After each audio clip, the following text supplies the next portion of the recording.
I'm so sorry. Spotify's crashed. My intro music's not going. Spotify open on Windows, and Spotify says the Spotify application is not responding. Right. Welcome everyone. Sounds so weird about the music. Welcome everyone to another Flying Sim live stream. Today is the 12th of June 2024. 4 minutes past 4 in the afternoon. Back in Microsoft Flight Sim 2024. In the FSS 727-200, we are in Colombia, routing from Cartagena to Medellin, Cordova International, and then going on to Bogotá. Massive thanks to VPilot Designs for providing scenery for today's stream. Good excuse to come and fly the 727 in Colombia. Now, let me try and get some music. I had this happen not that long ago with Spotify. It was working fine and I opened it. I'm opening it here on Task Manager. There's nothing about Spotify here at all. I use this for my playlist, and it sounds so weird not having any music in the background. I feel really embarrassed. In fact, if I just throw you guys the Be Right Back screen, can I try and get some music sorted? And I'll be back with you in 2 minutes or so. Thank you very much. Cheers.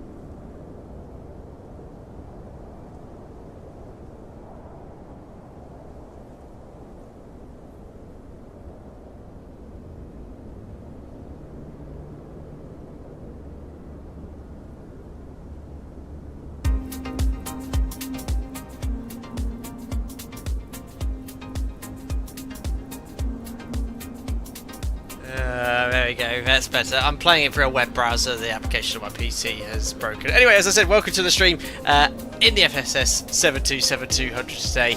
A second stream in a row, Microsoft Flight Sim 2024. I'm loving the sim right now, and as I said, massive thank you to VPilot Designs for providing us scenery today. I just saw with Carl's comment at Mike Shy Captain, it's like an acting with stage fright. That's what it was. Oh, I need this music on in the background. I can't have no music. But there we are. Look at this beautiful scenery here. We are right in the north coast of Colombia, right by the sea.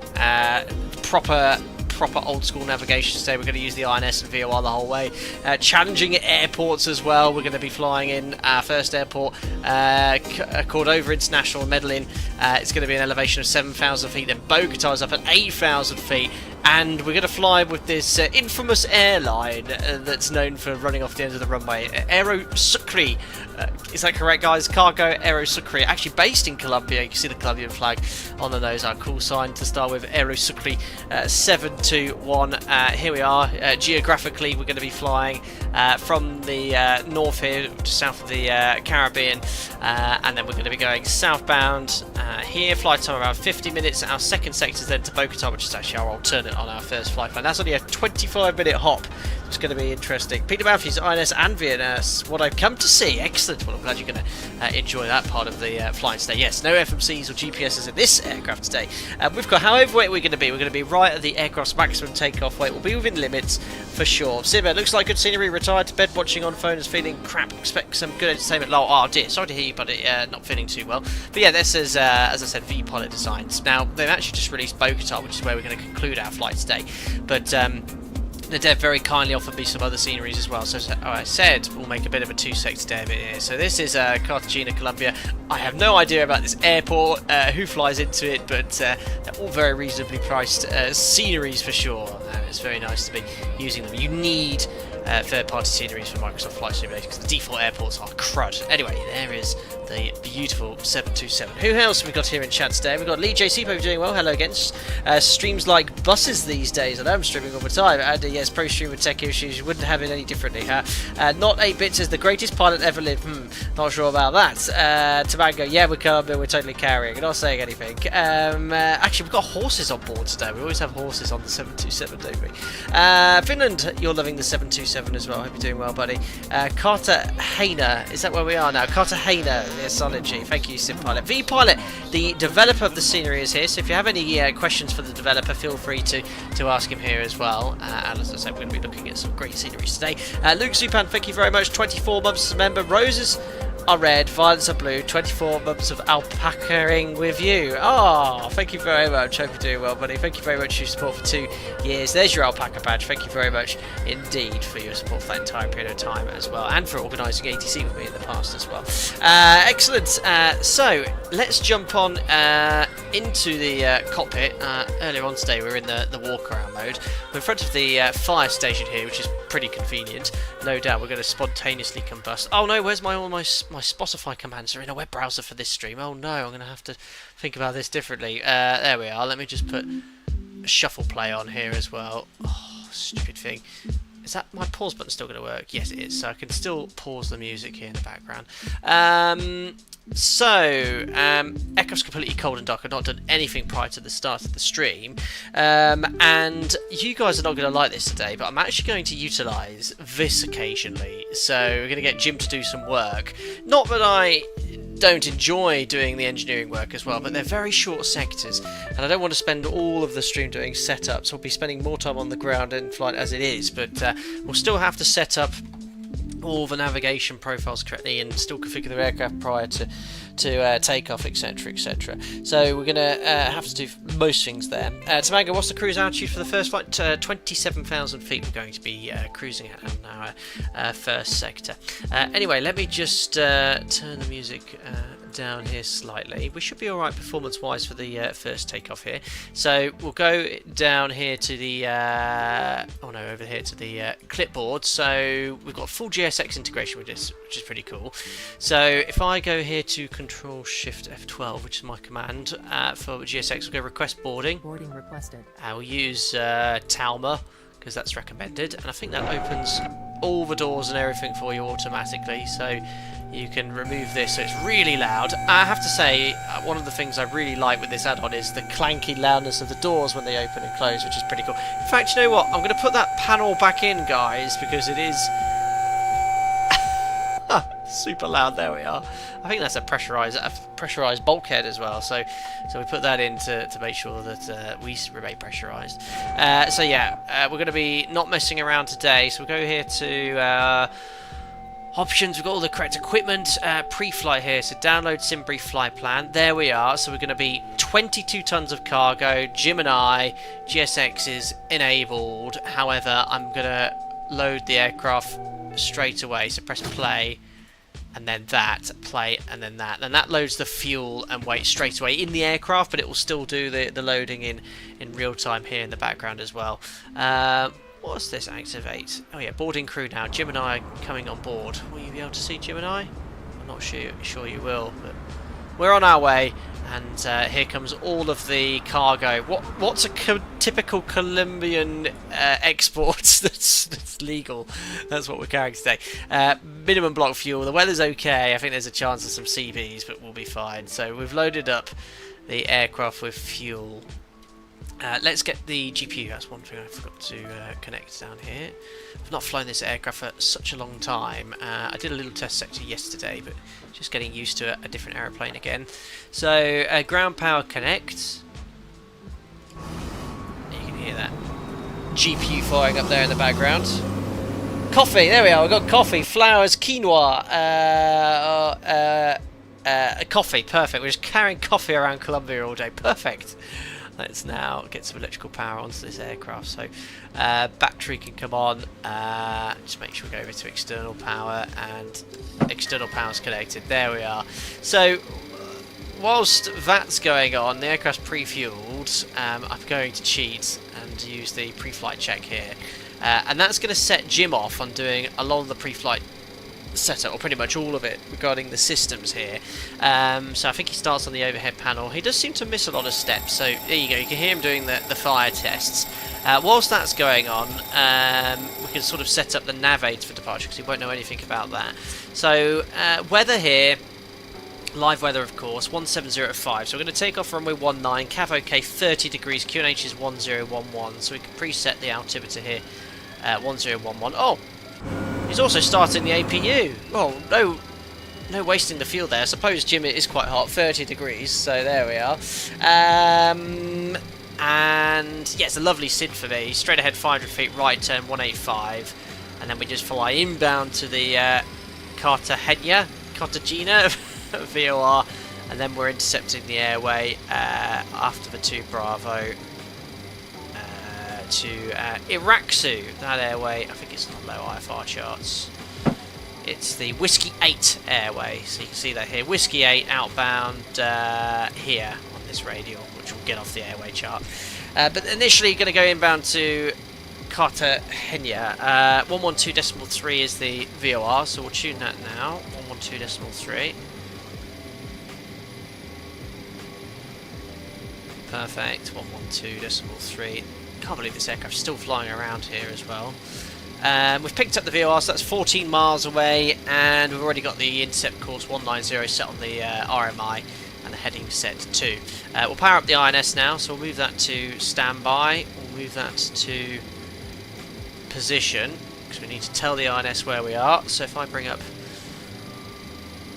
Navigraph here, zoom on in, we're on stand 10, so we'll go here airport, find the coordinates for stand 10, here they are, so north 10, 26.7, insert, and then it's going to be west 07539, insert. So we've told the INS where we are, we'll move that into a line, and then we'll just put a couple of waypoints in. It's such a short sector, so we're going to put in just Mike Tango Romeo and Romeo November Golf as the 2 INS waypoints, and then we'll fly conventionally anyway, just have this as backup for timings and distances. So if I go here to Jim doing all the fire tests, aren't you good? Switching over to the INS. To be fair, this is actually more realistic, having the first option to do anything. Only N is pronounced as the NY in Spanish. Oh, great. Can somebody tell me how to pronounce that VOR? Or just call it Charlie Tango Golf. There we are. Oh, he's testing the autopilot. Right, we're going about Mike Tango Romeo as our second INS waypoint. Actually, no, we'll put Charlie Tango Golf to start with. So let me just put a circle around here. 1, 2, 3, and that's the active waypoint. So waypoint, rotate to waypoint number 1. It's going to be north 10, 12, 5.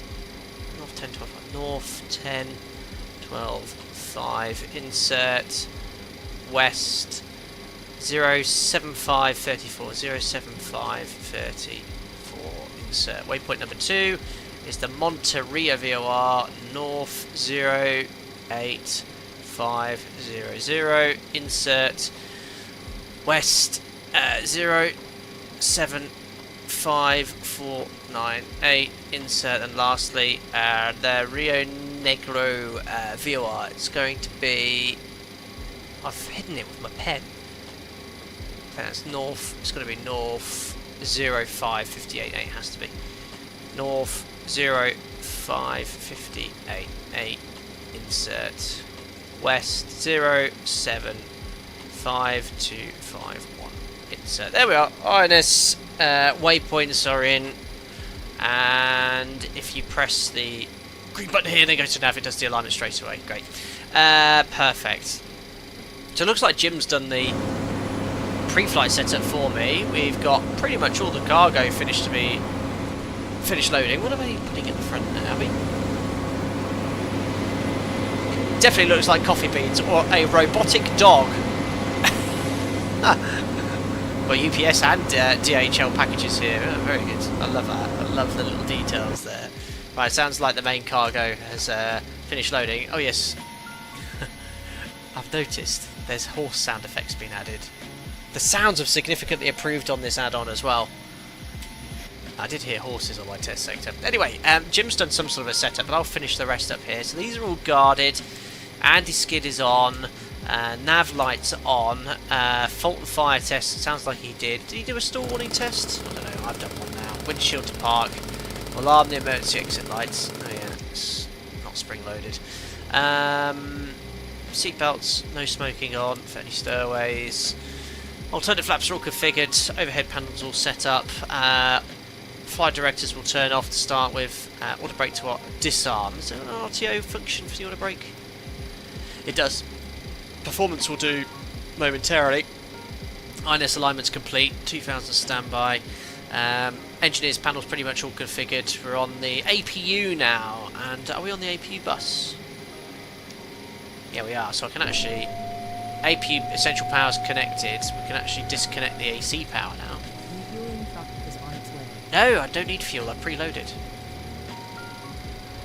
So I think I can disconnect the ground power. Please don't load aircraft until the fuel truck arrives and ask to do it.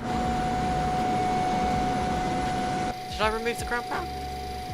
I can't do it. Ground power can't be removed. Well, it's stuck on for the rest of the sector. Brilliant. Coffee and horses, nothing suspicious, no. Oh, lovely. So divided by 3, we should have £6,266 per tank. Let's have a look here. Please don't load aircraft. That looks right, yeah. 6,200. Yeah, we've got our fuel on board. I've preloaded my fuel, GSX, so don't worry. Right. So hopefully he'll just leave. Fuel's all configured. Pumps. Turn on the pumps now, I guess.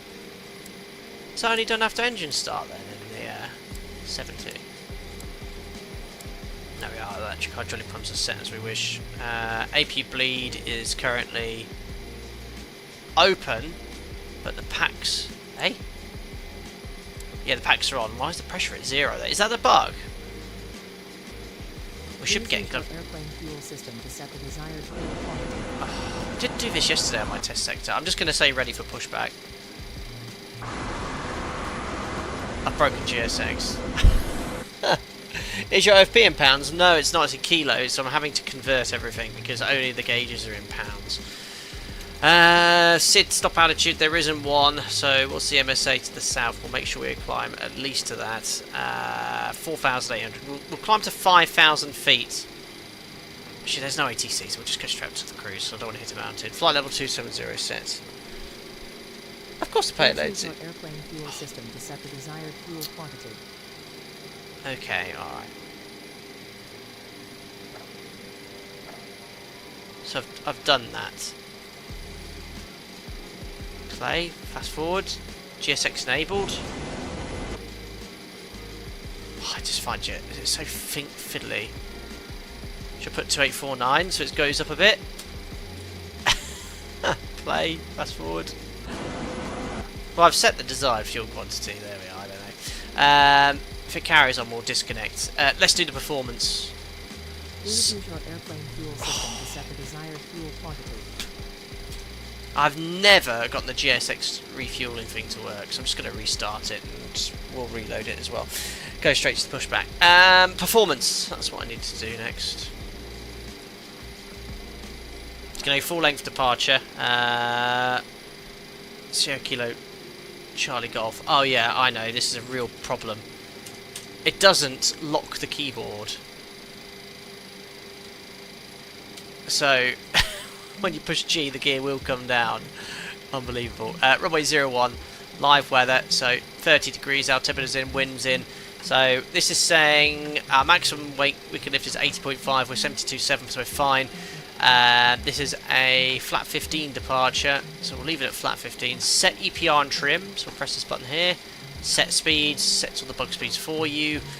And we'll just bug... what's V2? 135. Oh, it's already bugged it automatically. That's great. So, performance is done. Let's just restart GSX. Pushback.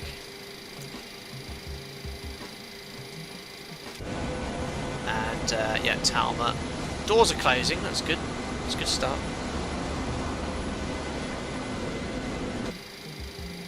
Perfect.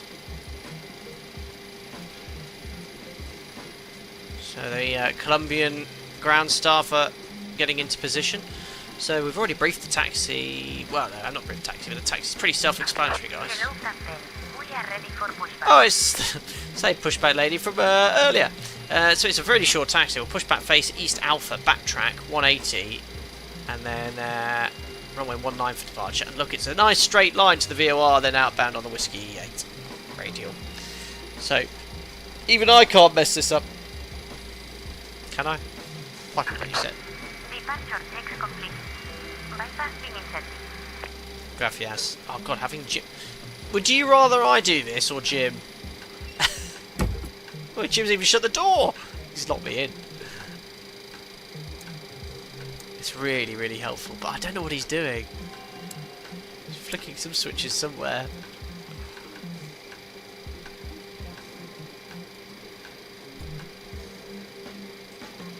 Emma, I don't know if you can screw this up, but please try.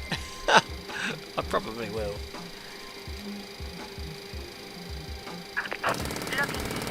Jim, you've already done these tests. Why are you doing the before start checks? Checking the stick shaker. I've done it.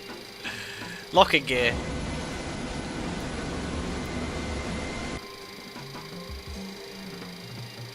Ah, the workload, I know. That's why I've got Jim to do as much as possible. Oh yes, I've got a profile for this. So we want taxiway Alpha facing east. So air conditioning packs off, anti-collision light. Oh, he's already turned it on for me. Parking brake is released. Thanks, Jim. Jim's just doing checks randomly. I'm not using Control E. Okay, Jim, you can stop those checks now.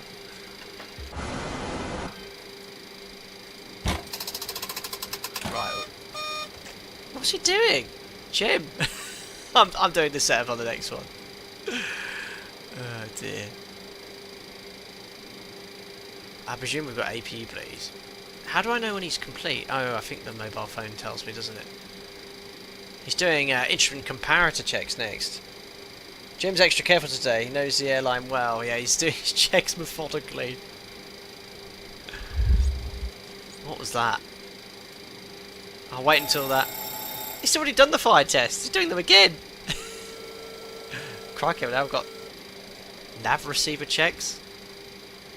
He's being very thorough, isn't he? He doesn't trust his captain. Now, can I start the engines, Jim?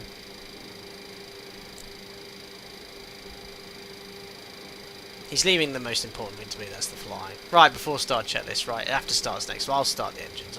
I'm not having to do everything. Right, so we go up here, 3, ground, we're waiting for 20%.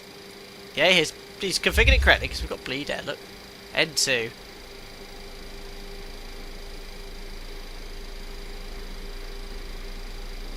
Set my bugs for me as well.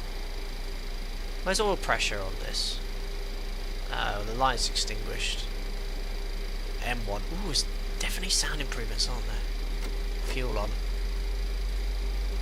Is the trim set automatically? Being pulled forward as well.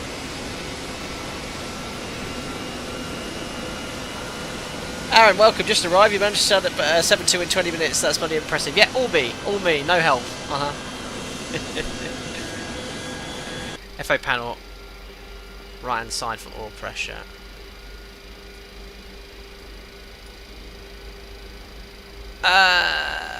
Pneumatic and hydraulic pressure. What are you meaning this? Probably over here, isn't it? Oh, it's here, look guys. Oil pressure's there. Right, good start on 3.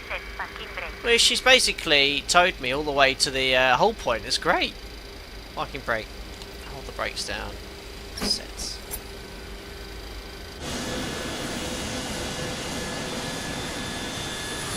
Yeah, definitely improvement on the sounds.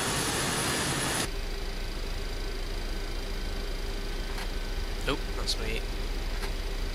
Knocking the gear lever. N2 over 20%, M1. Should check the oil pressure as well before you put the fuel on.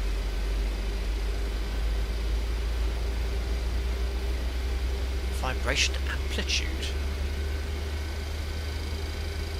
Navigraph stuff. Sorry, guys. Unlocking gear. Right, starting engine number 1.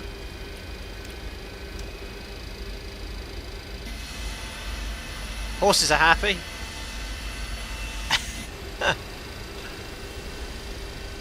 Stick my head out the window. Can't quite see the engines. N2.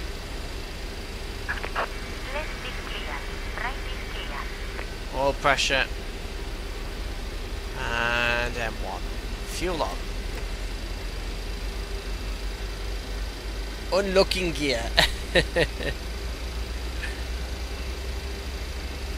To make a stick Elite 1Bs. I don't think they're going to fit them on this.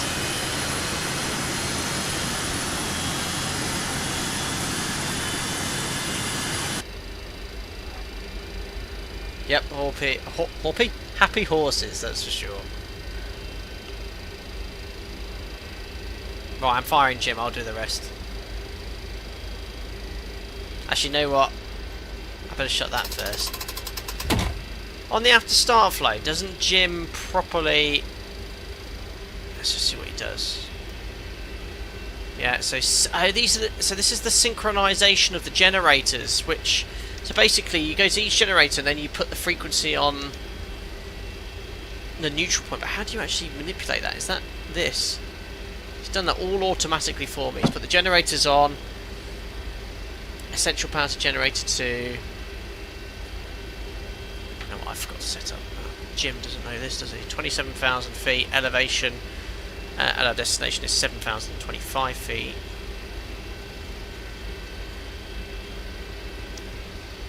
Cabin altitude of 27,000 feet is actually 2,300, which is below our elevation of our destination. I'll put that to flight. Right, I'll do my own checks. Generators on, APU is coming off now. Yeah, it doesn't turn that off. Star switches to continuous, don't need to do. Probe heat, he's done. Anti-ice off. It's not done the probe. It checks the glide slope at every checklist. Flaps to 15.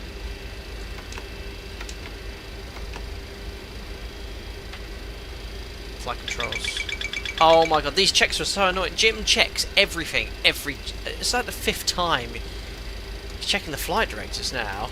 I'll just do the flight controls. Oh, I accidentally released the parking brake. Alright.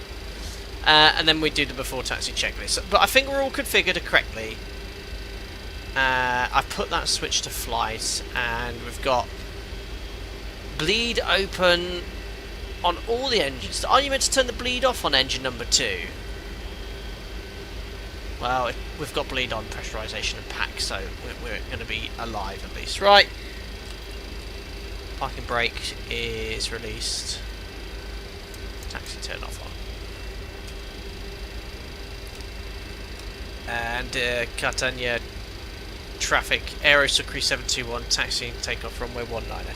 There we are. Our VAT's in. Right, let's do a config check.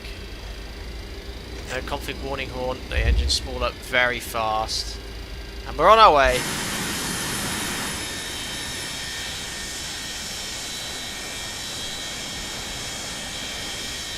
There's only one man that could be. Edo has joined. Spitfire, love the manual generator sync, these of which you can generate very expensive magic smoke instead of electricity is wild. That's why I've got Jim doing it. Yeah, this Takeoff taxi is quite nice, isn't it, actually?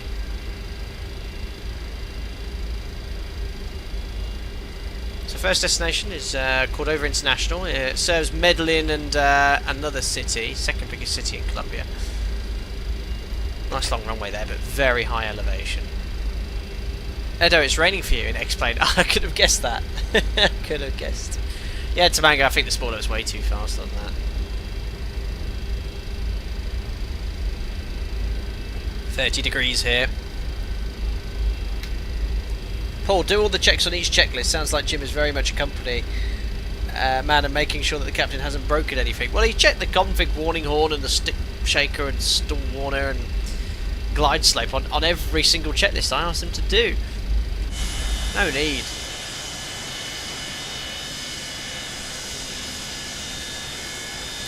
useful. He's pushing buttons.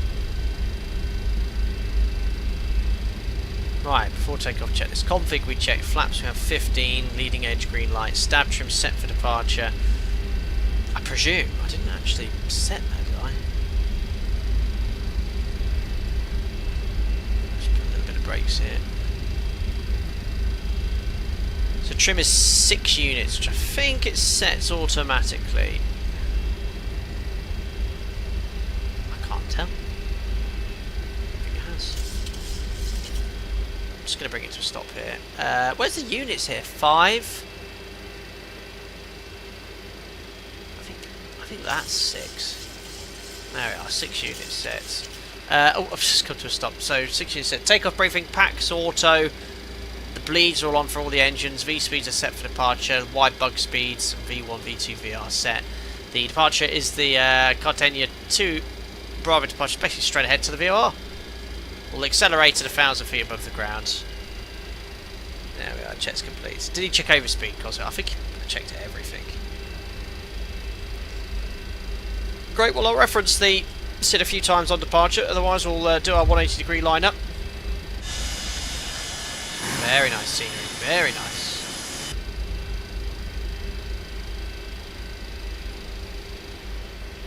Yeah, taxiing in this sim is better than 2020, that's for sure, especially with the brake pedals I've got now on my controls. Having said that, it's just come to a stop because I've tapped the brakes. Should be able to let go and it carries on.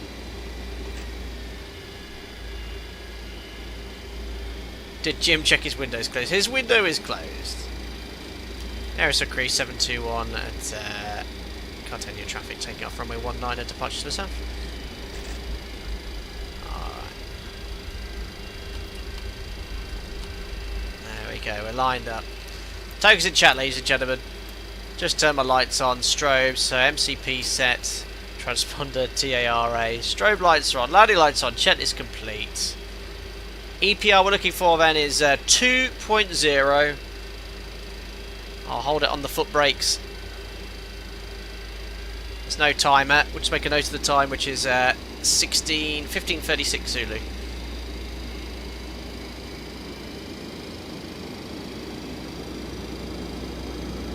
Alright, slowly adding thrust.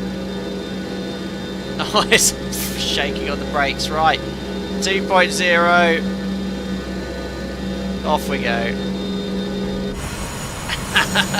Pollution! Amazing.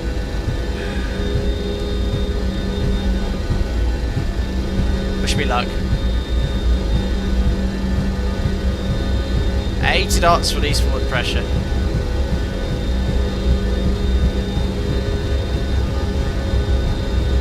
Yeah, rudder control's nice on the takeoff roll. 135 for V1.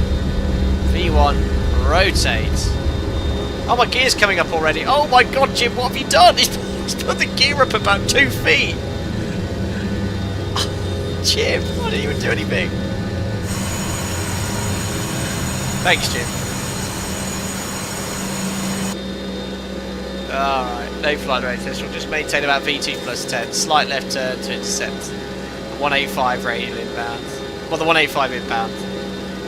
005 radial.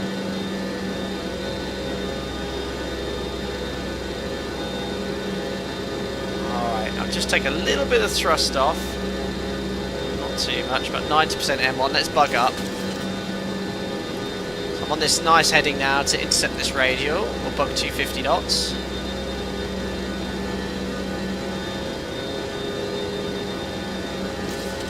It's beautiful, flies really nicely. Okay, flap 5. Trimming those down.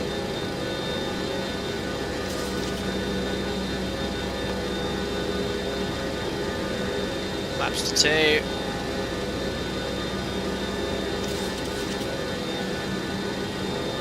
And flaps up.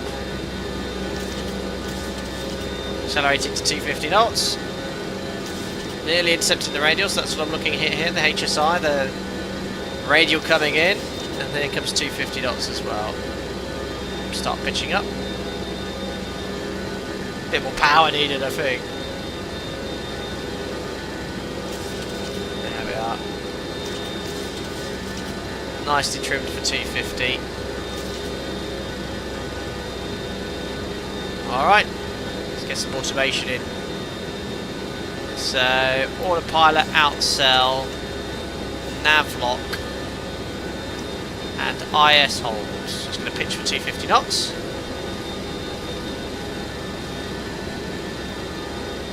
So, all locks engaged, we're following the radial. It's only 7 miles to go, so we'll switch to heading select shortly. We fly over the vehicle. Colombia. I don't know what happened with the gear. I don't know. Let's just turn the sim down slightly. I didn't realise, crikey, how loud that was. There we go. You might be able to hear me now. Right, let's set a standard. Climbing to flight level 270. After takeoff checklist. So gear. No, that's. Gear off, please. Thanks. Gear off. That should be on. Auto brake to disarm. Air conditioning and pressurization. So diff pressure is increasing. Cabin altitude is around 1,200 feet. So that's all set. There we are. Check's complete. Look at this. So the thrust. What's a good climb thrust? Oh, 1.76. Is that my climb thrust? I'll just reduce that slightly. I mean, everything's well within limits. Set about 1.8 EPR. Well, they seem to be changing. A bit more thrust on engine number 2. Small changes. So these are the temperature limits, I think. So in flight 530. Oh, we're well below that. Beautiful. At least, yeah, I don't know. Oh, crud. Just went straight over the VOR and I didn't realise. Heading select. The autopilot's all down here. So just go heading select for a second. I need to select turn knob. There we are. So now we need to fly outbound on the not concentrating, poor navigating. 200 radial. So we just make a right turn. Let's head 220. Radial 200.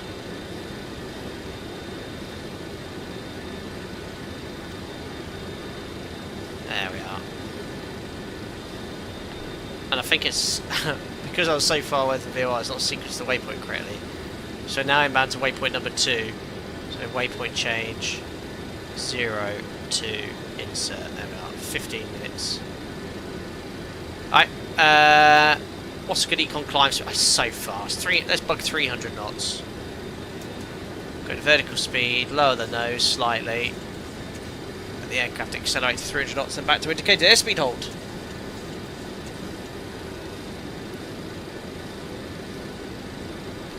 Back on the radial, so we can go back to Vorlock. Oh, that's aggressive. That is aggressive with those turns.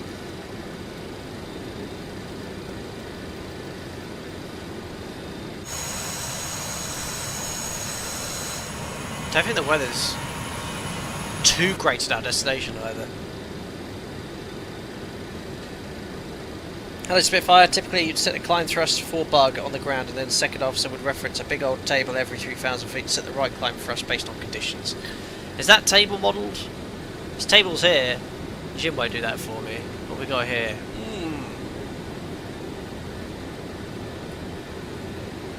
Max continuous EPR, I'll have a bit of that. Max climb EPR. So what do we? 5,000 to 25,000 feet. Total air temperature. Let's find it. Work this out, please. Total air temperature 20 degrees. Let's have a look here. 20 degrees up to 25,000 feet. 1.78, 1.8. I think it's setting that automatically, isn't it? Yeah, look, the EPR is constantly changing, so I think Jim is actually being quite useful. So what I need to do is just adjust thrust to stay on the EPR. There we go. Perfect. Pro. Oh crikey! I'm still on VS hold. I'm now doing 310 knots indicated. That's fine. Indicated airspeed hold. Start pitching up. Backlor, hello. Any idea how we get this in 2024? I heard you need 2020 to get the 727 currently. No, it's fully compatible via Contrail. I don't know if it was a free update from the devs. I'm not sure, but yeah, I just went to Contrail, selected the 2024 download, and it worked.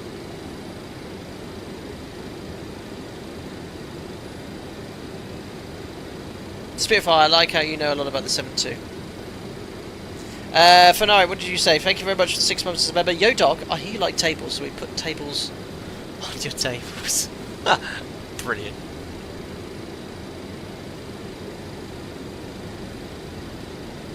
There we are, look. Safe, accurate navigation, ladies and gentlemen, to Medellin. It's actually, I couldn't work out what city this serves. You've got Medellin here. You have a tiny airport, and then you have Rio Negro here, and that's where the airport is. But the airport is called Cordova. So you've got Medellin, and you've got Rio Negro, and then you've got Cordova, what the airport's called. It's so I just went with Cordova International, which is the name of the airport, named after someone apparently.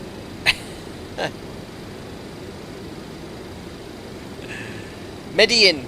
Thanks, Martin. We're going there. Now, because I'm flying at such a high indicated airspeed, I can only climb at about 1,500 feet per minute, but we have got a low cruise level of flight level 270 today.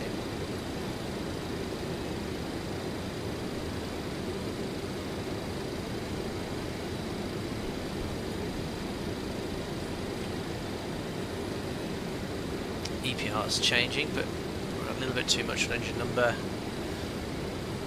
1, so reduce the thrust slightly. Martin, I'm sorry. Don't get me to pronounce names of these places. Yeah. Add on. It's working well. Flying safely. Flying just fine. Spitfire says, thanks, Captain. Appreciate it. Just read the manual again. Light bedtime reading. Yeah, light.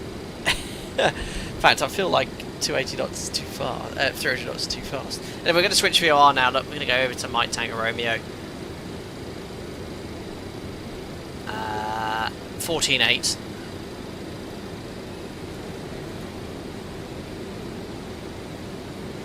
We'll check it on Jim's navigate first. There we go. You got the DME already. 45. Jim's got the course information as well. Beautiful. So we'll just briefly go over to heading select.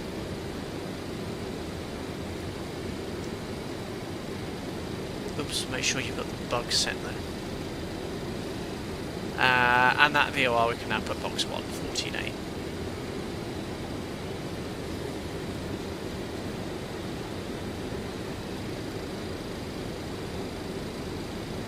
Great, and then back to VOR lock. Nav lock. There we go. Fantastic. So for me, Gary, performance of Microsoft flights in 2024 has improved massively recently for me. Me too, which is why I've sort of said as of today I will use this simulator more moving forward. Oh, I have no idea why Spotify's not working. Oh well, we'll just have to use it through the web browser.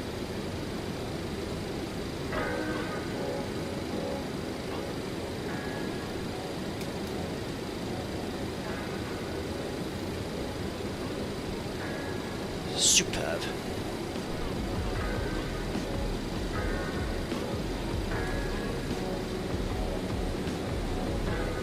Yeah, having that virtual first officer and engineer certainly lowers your workload considerably.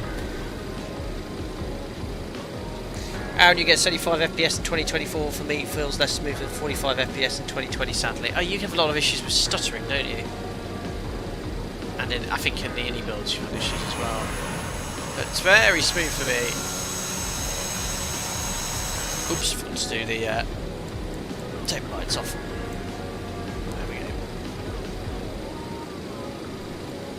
So, maintaining 310 knots here. We're doing about Mach 0.72 now. We're not going super high today, so we won't be able to get up to sort of higher Mach numbers that this aircraft can do.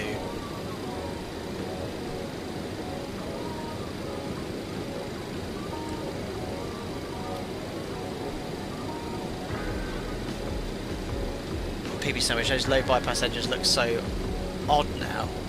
Yeah, the cigarette engines, I know. I'd show you if I could.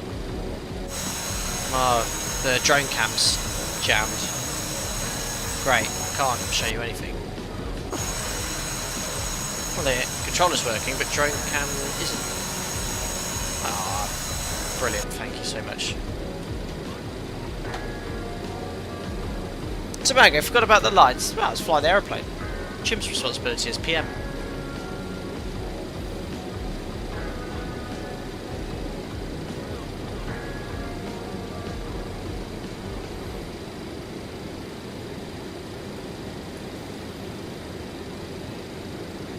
Alright, that's Mach 0.75. Go just below the barber's pole. We're going to do Mach 0.8 at 23,000 feet. That's great. Good, how is the FT Sim sound pack? I was going to get it for this, but the sounds have improved significantly for the 2024 version. And I don't think it's compatible with this version either, so I didn't bother. I am subscribed to the Patreon.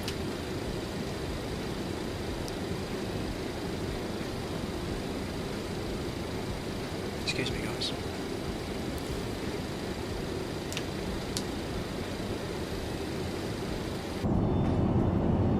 Why are they not neighing?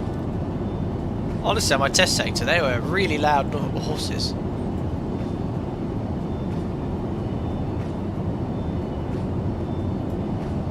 I think they might be dead.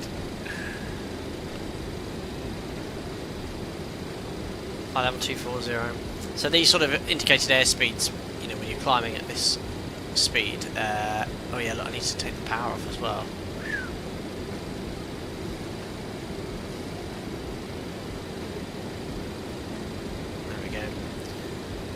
Fuel should be good. Just under £5,000 per tank.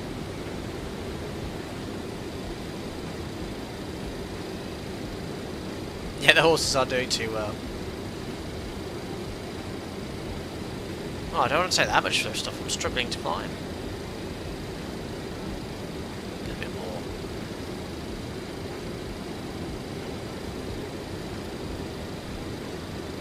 Crikey, already approaching the next waypoint. There we are.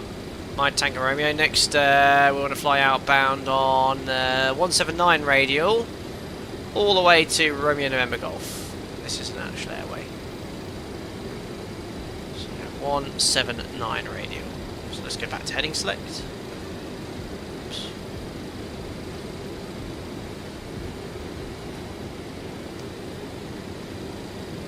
179 outbound.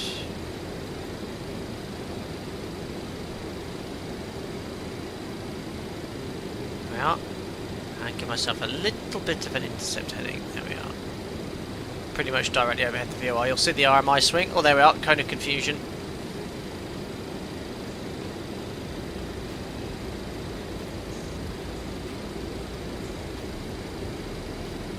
There we are.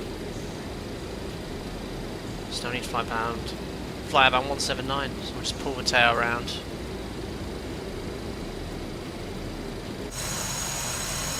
Still got some lights on. Turn off lights. There we are. Do you still need to press outsell to get it to level off? Yes, which I did do earlier. There you go, outsell arm. There we are, already intercepted the radial. Go back to raw lock. Perfect. I've noticed the waypoint doesn't always sequence correctly. I went right over the top of the VOR, but it's not sequenced to waypoint 3, and now the distance and time is increasing. 1,000 to go. Thanks, Jim.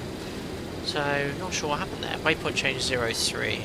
There we are. 20 minutes till our next VOR, which is just to the south of our airport.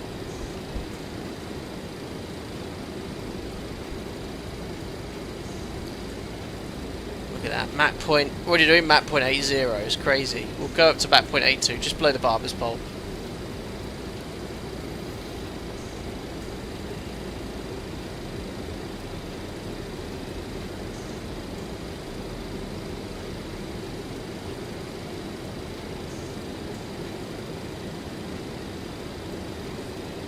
Perfect.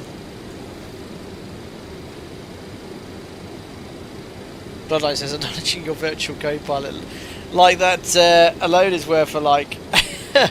He's doing a great job to Jim today. He's actually earning his money. He's useless the rest of the time.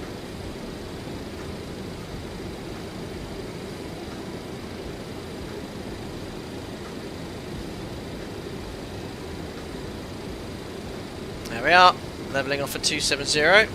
So we do have a rudimentary auto throttle. That's also fitted to later 727s. So just let the aircraft accelerate to 0.84. So hopefully you'll see the indicated airspeed increasing here.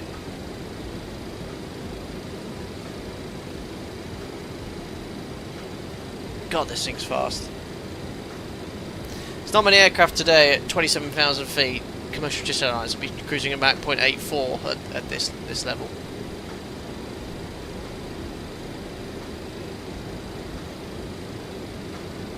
So I love this little yellow bug. This yellow bug is your trend if you're fast or slow in relation to the bug speed. So we're just going to wait for that yellow circle to be right in the middle. And that's going to be the bug speed we've set. All 727s have an auto throttle. It's called the second officer. Of course, the engineer.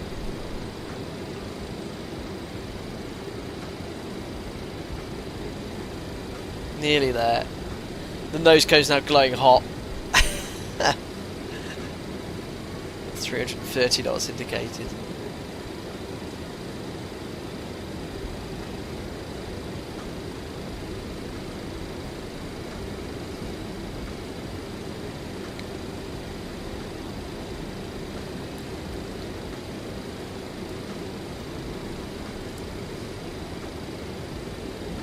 Almost on speed.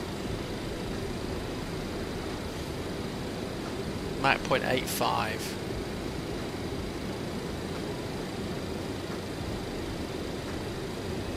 Not messing around today. That's how everyone flies these aircraft, is it? Just below the barber's pole. Well above the sort of recommended climb APR. There we are. I've engaged it because I think it's sort of given up trying to accelerate. That is fast. Total air temperature is 12 degrees. Static is minus 30. So we're going that fast. That we're warmed up by ram rise by about 30 degrees. Clack, clack, clack, clack, clack. It's 380 knots indicated. Crikey. Yeah, I've got a bit more to give there, but we'll hold that speed. Right, guys, this is a short flight. In 15 minutes we'll be overhead the airfield, so I don't know what I'm going to do on the next sector. But anyway, let's switch over to the Romeo November Golf VOR 15-1. Let's firstly see if it's active. Just keep Jefferson on the left-hand side open for you.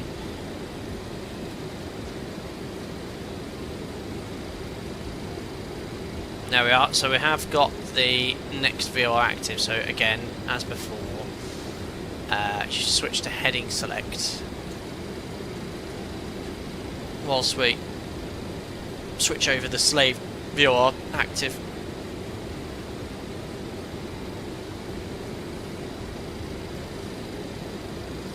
There we are, so that's live as well. Oh, I didn't actually go out of Vorlock mode though. Make sure you actually yeah, you go heading select, but it doesn't matter, we're now intercepted. And let's talk about the arrival. So We're actually going to fly right over the top of Medellin slash let's call it Cordova, the Jose Maria Cordova Airport. Okay, Medellin, and their arrival takes us to the VOR. We're then going to fly outbound 155, 7 miles, max speed 210 knots. Medellin. 7 miles outbound on the 155, 12,000 feet above, and then we're going to make a right turn inbound on the 187. Overhead the VOR at 190, 11,400. From then onwards, we'll step down to 10,000 feet, intercept the RNS. The weather, variable 2 knots, perfect. So it's a really nice day. Quite a low cloud base, 1,600 feet, very warm for the altitude. 18 degrees. The elevation here, look, is where is it? Oh my goodness, where's the destination elevation on the Jeppy chart? Am I? There it is. I'm losing the plot. 7,000 feet. It's very high. Are you sure you can slow down in time? Yes. So that's the plan. We'll put the ILS frequency on standby, 110.9.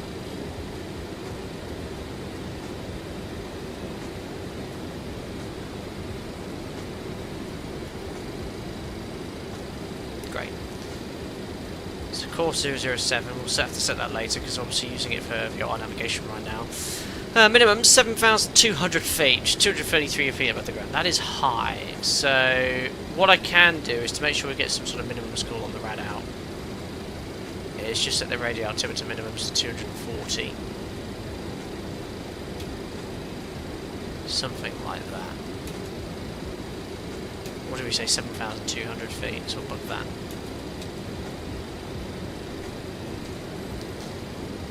And then we'll land straight in.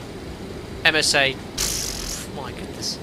We do not want to get low when we're stepping down. We've got to respect the step altitudes. So 13,100 feet is the highest in the southeast, and then pretty much everything's above 12,000. So we'll just call it 13,100. Very high terrain. The runway elevation is 230 hectopascals. That's the actual pressure. Obviously the sea level pressure we set, but that's the actual pressure of the airport. That's bonkers. The performance of this airport must be shocking. Anyway, we've got the frequencies courses minimum set. The courses we'll do later. Let's have a look at the landing here. It's a nice long runway, 3,440 metres, which is perfect for us. We plan to vacate at Echo or Delta or Alpha, maybe Charlie. Let's have a look at the landing performance. Great scenery down there. You can sort of see the satellite imagery doesn't always load in correctly though. That doesn't look great.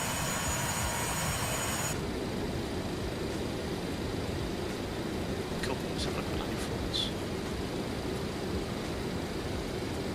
So, we've not done a single fuel check here, but we'll have a look in a second. I think that's based off the weight on landing, your estimated weight. I'm just going to check that on the flight plan.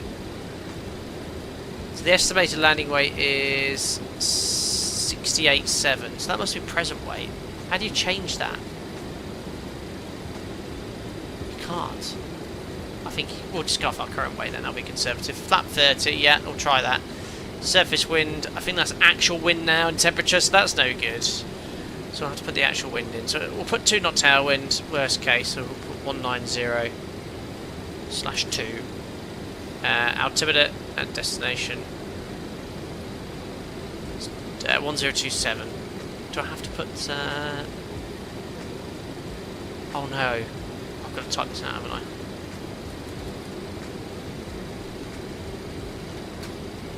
Oh my gosh, right, it's taking it. Temperature is 20 degrees. Cool. So that's showing minimum landing distance 1,600 metres. We can land half a distance, easy. It's only flat 30 or 40, so we'll go with that.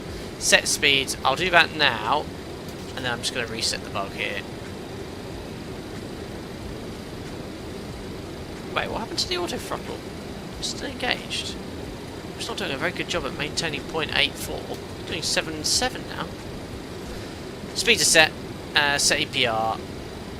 I will do that now. good. Landing form was complete as well. Happy days.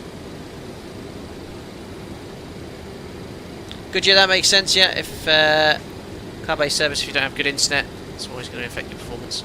The only thing we need to discuss is descent planning. Obviously being a 7.2 no VNAV, what we want to aim to do is we're going to be 12,000 feet or above 7 DME. If we aim to be at 15,000 feet overhead the VOR, which is about, excuse me, 8,000 feet above the elevation. So if we aim to be 15,000 feet and we're at 27,000 feet, we only need to lose 12,000 feet. 12 times 3 is 36. So 36 miles from the VOR. We're in November Golf. We need to start our descent. To do a sort of continuous descent if possible. Great. Oops. There we are. There's flat 40 this thing, absolutely, although I wouldn't really want to use flat 40 at this sort of elevation. Really impact your go-around performance.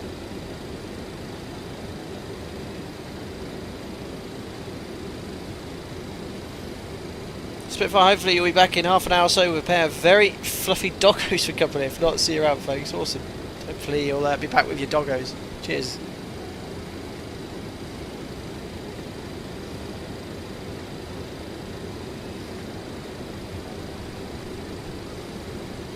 Just forgot to set the stamp altimeter.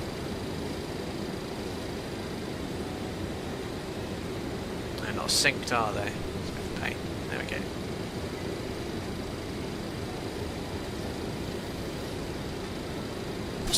What?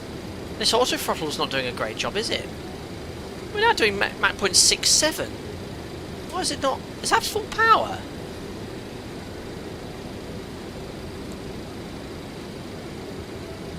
What's good? I'm doing anything stupid.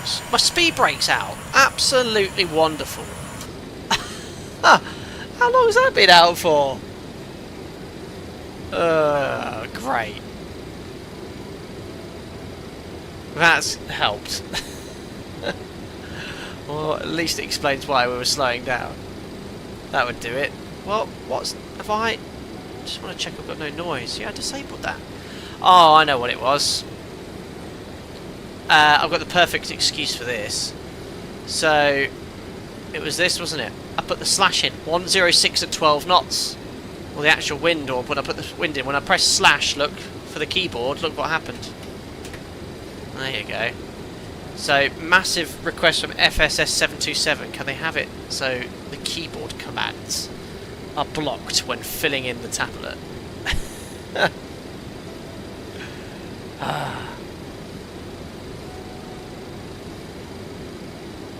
Hello, Optimus Subprime. I'm not sure if you would know the answer or not, but how did pilots reroute if told to do so when they used INS? Were they just given vectors from there on out?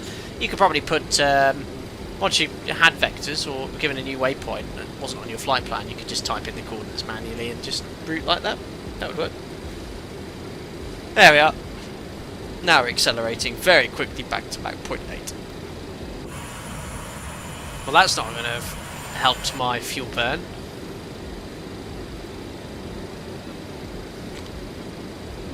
I've got no waypoints to do a fuel check as well. We'll have a look at how much we've got. I'm just going to get back to Mach 0.8 again.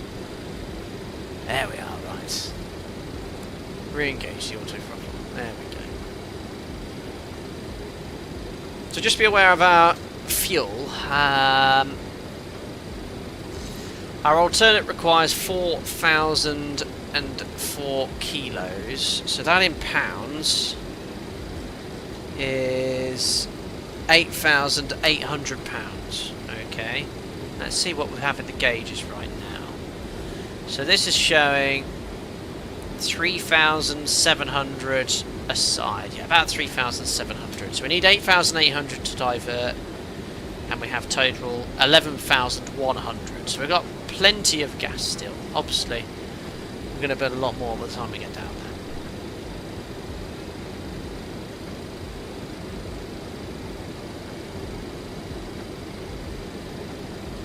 Oh, good, you're in Okinawa. Amazing. 1:05 in the morning. Thanks for tuning in. He's off Take care, buddy. Not long until we start our descent, so as I mentioned, 36 miles. It's only 8 miles to run. In fact, all that effort to get back up to this speed, I'm now going to reduce to about 280 knots for our descent speed. Oh yeah, that is based off the book. Ooh, you wouldn't probably want to close the thrust like that on an entrance like this.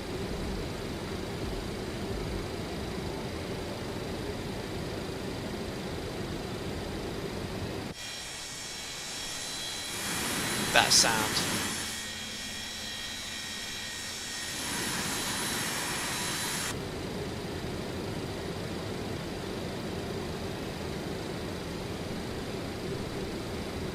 There you go, Aaron Hastings. I didn't know that.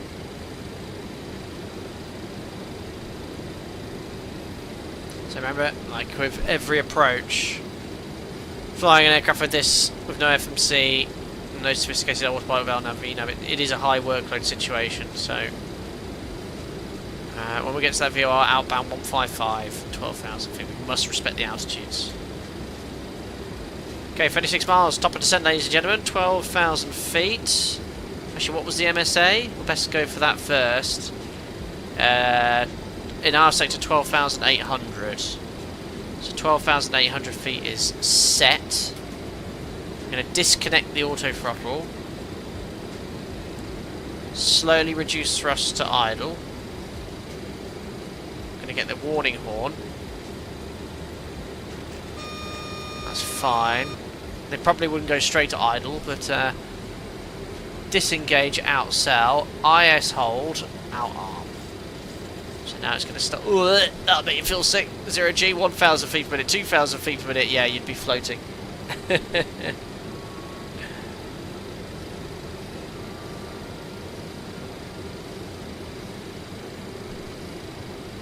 Alright, so do some basic speed distance calculations. We're going to be overhead the VR in 4 minutes. That doesn't include slowing down. What do we need to be at? 12,000 feet.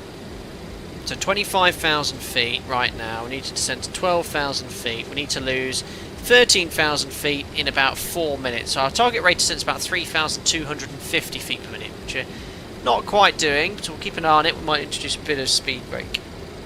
The IVSI seems wrong. I don't think so. I think it looks good to me. At 2,700 feet per minute, I reckon that's what we're doing. And that's probably what you get descending at this speed. Nox says, I do wonder if in real life autopilot is that aggressive or FSS just need to work on their PIDs. I don't know what that means, but I doubt it's as aggressive as that. That was a very aggressive pitch down.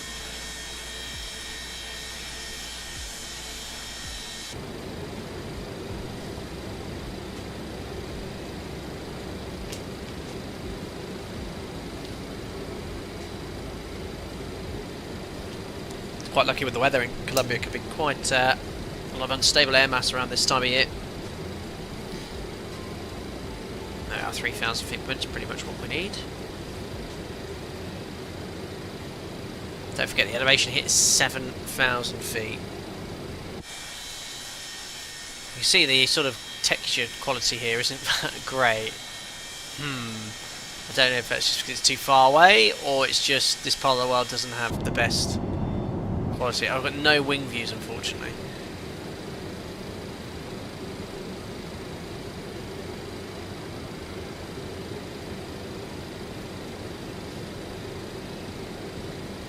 Good, just a little bit of speed brake. I just want to see how effective it's probably very.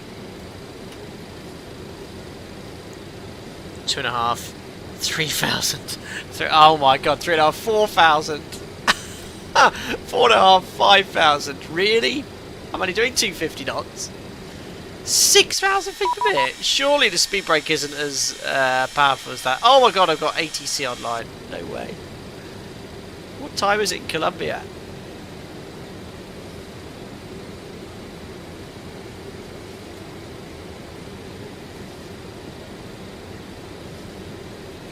There we are. That's a crazy speed brake, but it's what I need. I've only got 2 minutes to run and I need to be at 12,000 feet. We'll use this incredibly powerful speed brake. I'll just contact tower now. Where is VPilot? There we are. Tower hello, it's Tower hello, it's the Aerosucre 721. We're descending to 12,800 feet, and we're going to be flying the Romeo November Golf 4 Charlie arrival for ILS Zulu 01. Aerosucre 721, Jose Maria Cordova Tower, good morning. Just call me when your shot is on the localizer. Wilco Aerosucre 721. Perfect. 12,800, 1 minute ago. Yeah, I can get rid of that speed brake now. Yeah, that is way too effective. Look at how it's pitching now. That speed brake is crazy. I don't think this area of the world has the best textures or satellite imagery. Right, anyway, let's decelerate to 250 knots. In fact, 220. I'm going to book 220. I'm going to select vertical speed. There we are. 6 miles to run to the VOR. There we are, guys. And then we're going to go outbound 155. So we'll go over to heading select. And we can now... turn on heading select. We can now safely descend to 12,000 feet. Just leveled off there. So 12,000 feet. Arm the altitude. Oh, so horrible having the commands done it. Just a really shallow descent. And I'll disconnect the auto throttle, and I'm going to use manual thrust to maintain 220 knots now. Keep using that heading. I can go actually outbound now, 155. So pretty much over the VOR. 155. 155. No, overhead the VOR. I don't know what the wind's doing, so we'll just get ourselves a heading like that. Oh, thrust.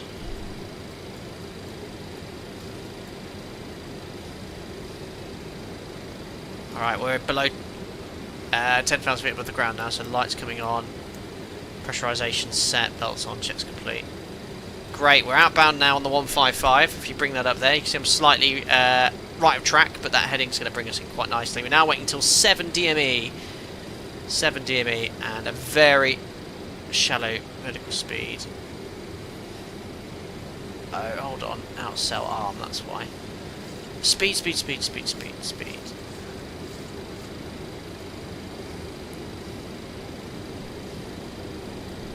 Why not IS hold? Because I want to fly an exact rate of descent, that's why. IS hold, it pitches for a speed. So added some thrust, accelerate back to 220. Keep scanning. I'm flying and heading select outbound on this radial. Helps if I put the exact course. 155, there we are. Oops.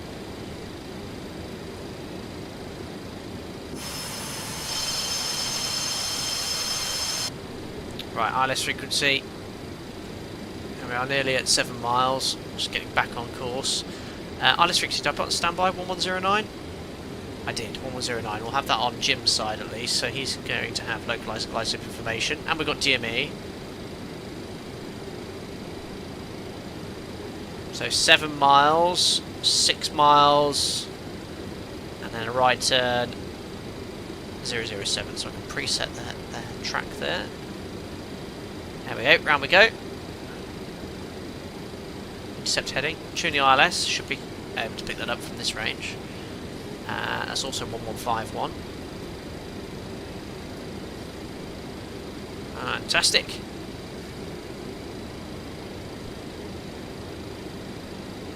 And we can now go down to 11,400 feet. So we'll set 11,400.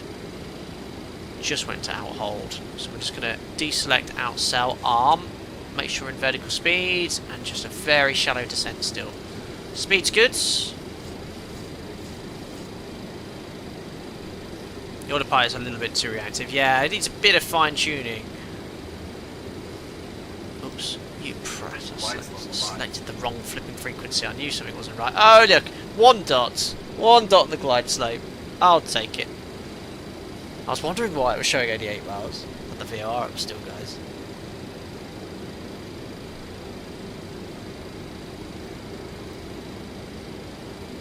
Alright, that's arm 4 lock.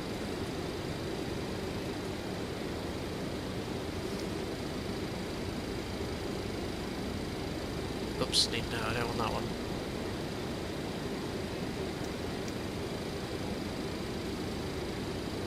Okay. Ah!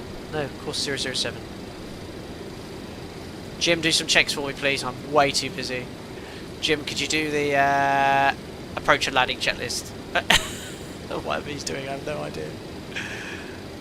Localizer capture, runway heading. Set. Speed's good. Oh gosh, what's happened to the altimeter? We set the correct QNH, didn't we? No, no I didn't. 1227, great.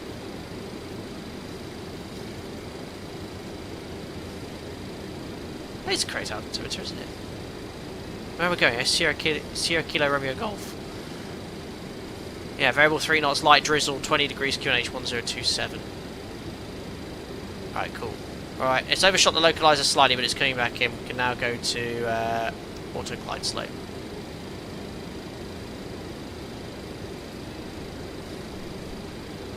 Aerosucre 721 is localizer established for ILS Zulu 01, 16 miles. Aerosucre 721, runway 01, clear for landing when calm, and QNH 1027. Right, 01 clear to land, QNH 1027, Aerosucre 721.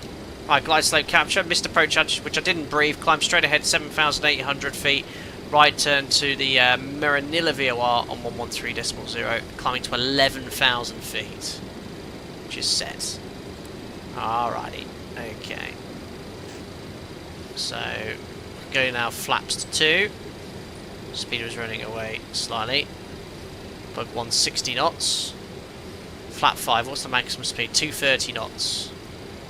Yeah, we're below 230, so I can go to flap 5.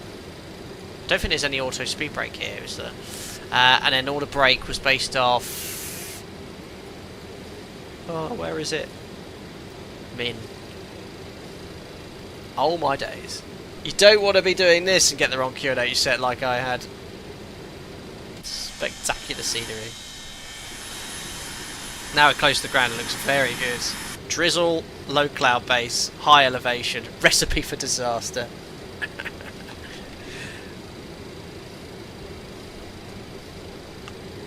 Alright, passing 10,000.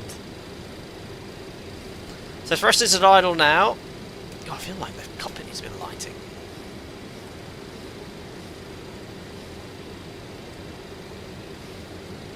That's better.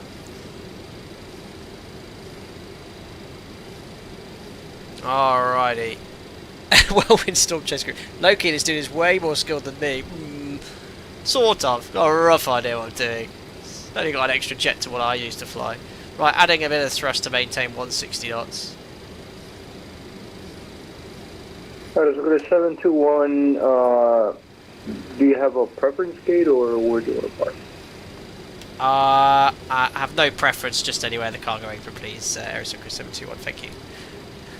Roger. Perfect, so 6 miles. Okay, let's lower the gear. Great, that's not working. Gear down, flat. 15. I can't remember what my landing flap setting was. Or speeds. VRF 133, so we're going to fly 138, like calm winds. 138. It's that white bug basically.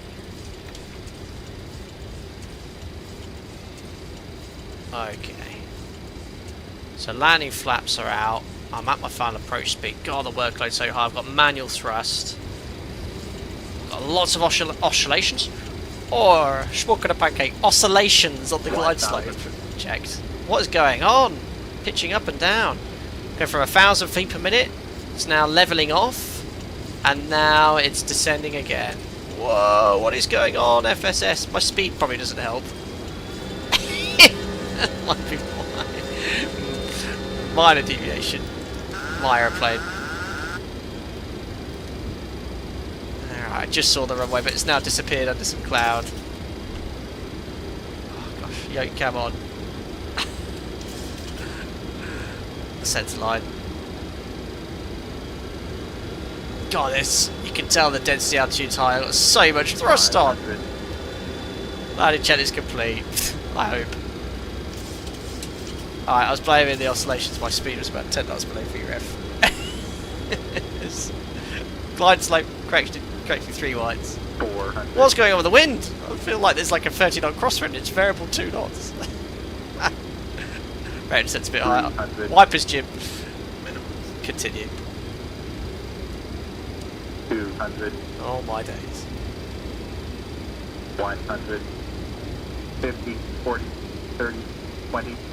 10. Oh, that was firm. Speed brake slash. It's a wet runway. Reverses. Oh, there's reverse commands on this sim. F2, it's not working. Oh, blast. Oh, no reverses. Even F2's not working. Even there it is. Reverses. Oh yeah. First high speed. Manual braking. Cancel reverse. Ladies and gentlemen, welcome to Cordova International. Oh, the poor horses. The poor horses. That was a real interesting approach.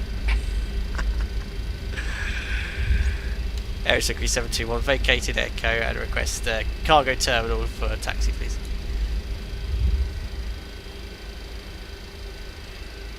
Uh-oh.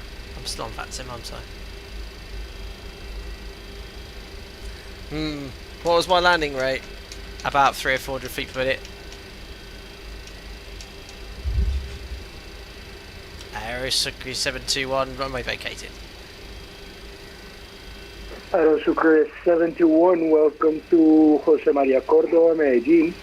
Taxi to gate Charlie 3 via Alpha Delta. Thank you for flying with us in Colombia. Have a great day.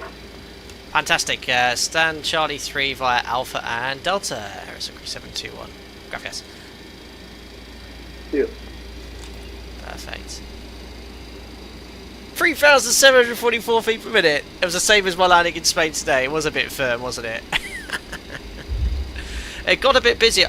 Some big oscillations on the glide slope. I don't know if my speed was anything to do with that, because I did get a bit low on speed, but still, the aircraft, even when we do our type rating, we demonstrate like well, one thing I can do is demonstrate is to actually disconnect the order throttle, sort of replicate what happened with Turkish Airways and Schiphol. The aircraft still actually flies the glide slope very nicely. It just pitches up to maintain the speed. There are some proper glide slope oscillations there. Anyway, Jim, you know what to do. After landing flow, please. Oh dear, that was a very, very firm landing. How are the horses in the back? I think they're alright. Yeah. Right. Next, second left story is Delta. Maybe it's a pilot causing the hard landings after all. Not at all, nah. Not at all. Does Jim start the APU? Oh, still getting used to his differential braking. Get some of that Welcome. density altitude into my lungs. Right, stand Charlie 3, the young man said. Ooh, cargo apron. 3 Charlie. No. So again, this is a... Let's go with Menzies. This is another VPilot design scenery. This is Cordova International, Medellin. I think that's the exact name. The actual airport's called Jose Maria Cordova, serving Rio Negro and Medellin. But very nice scenery indeed. And this is real world Aerosucre ops we're following here. There's Charlie 4. Have I just passed Charlie? I've just passed Charlie 3.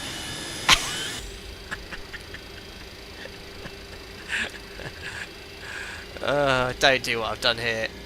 And hopefully the tower will not notice. Has he started the APU? He has! Cheers, Jim. I can even see the marshaller in the stand. It's actually can turn on a dime here. See, Tower's not noticed anything. You'd probably have to go all the way around again on the active runway, not do what I just did there. Oh, he's even turned the lights off, old Jim has, and the strobes. Amazing. Just testing the turning radius, absolutely. There we are. Just started to spit with rain. I know you're saying turn right, but I'm not ready to turn right just yet. There we go.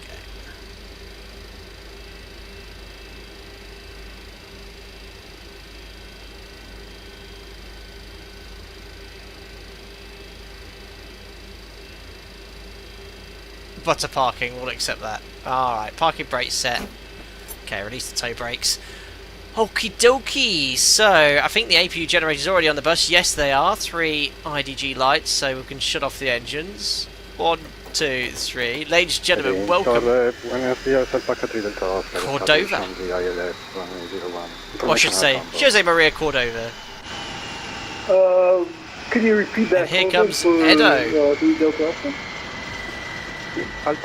What on earth's that music I can hear? It's an ad.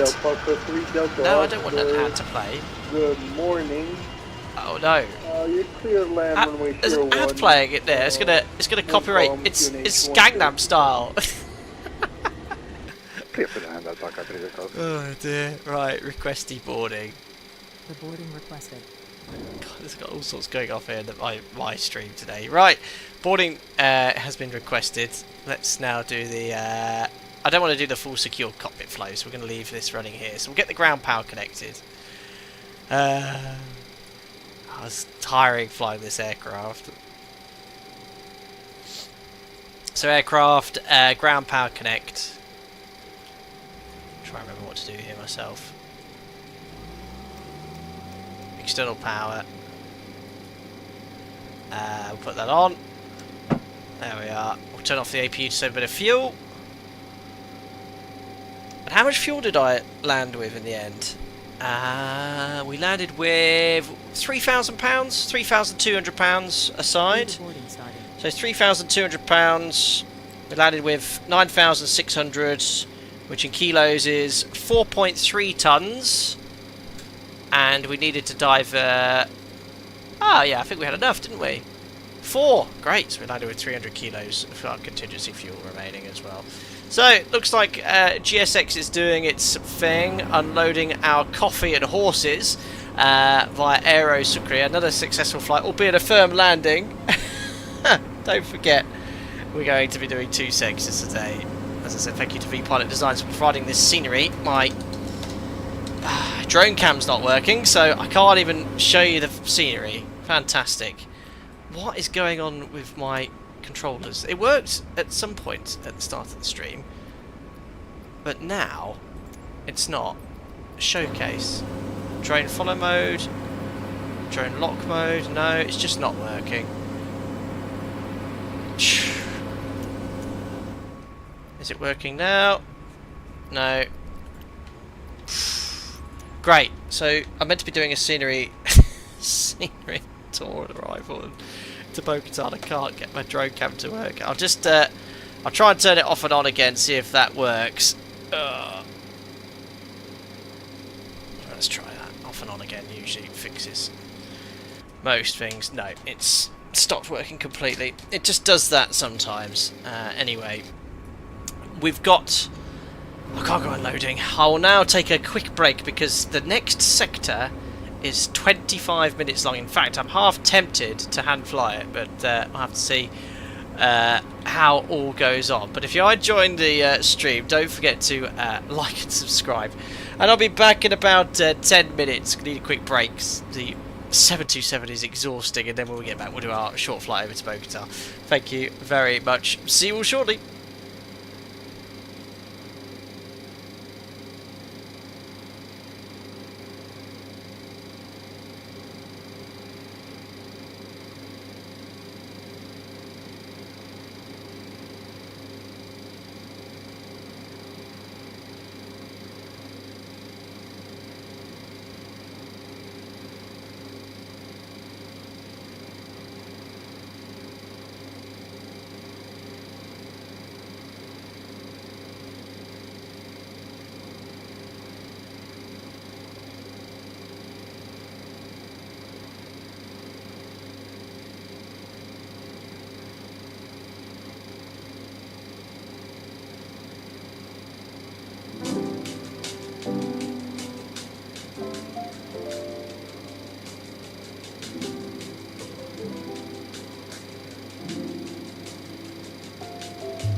Alpaca 3 Delta Oscar, welcome to Medellin. Vacate next possible, right? And do you have any preference for a gate?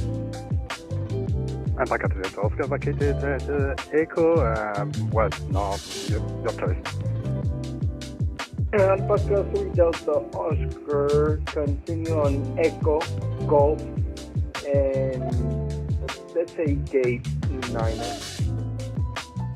Echo, then Golf, and Gate 9, Alpaca 3 Delta Oscar.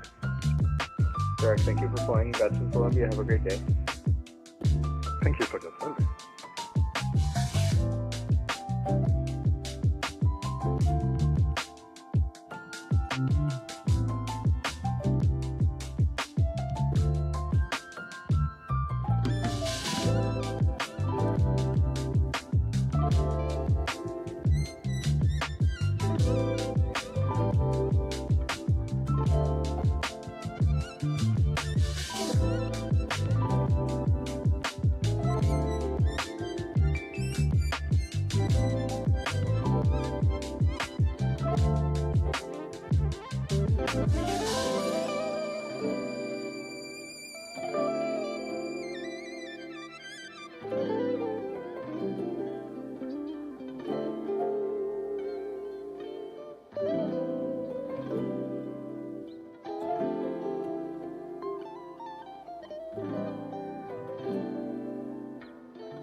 Hello again, thank you very much for the intermission there.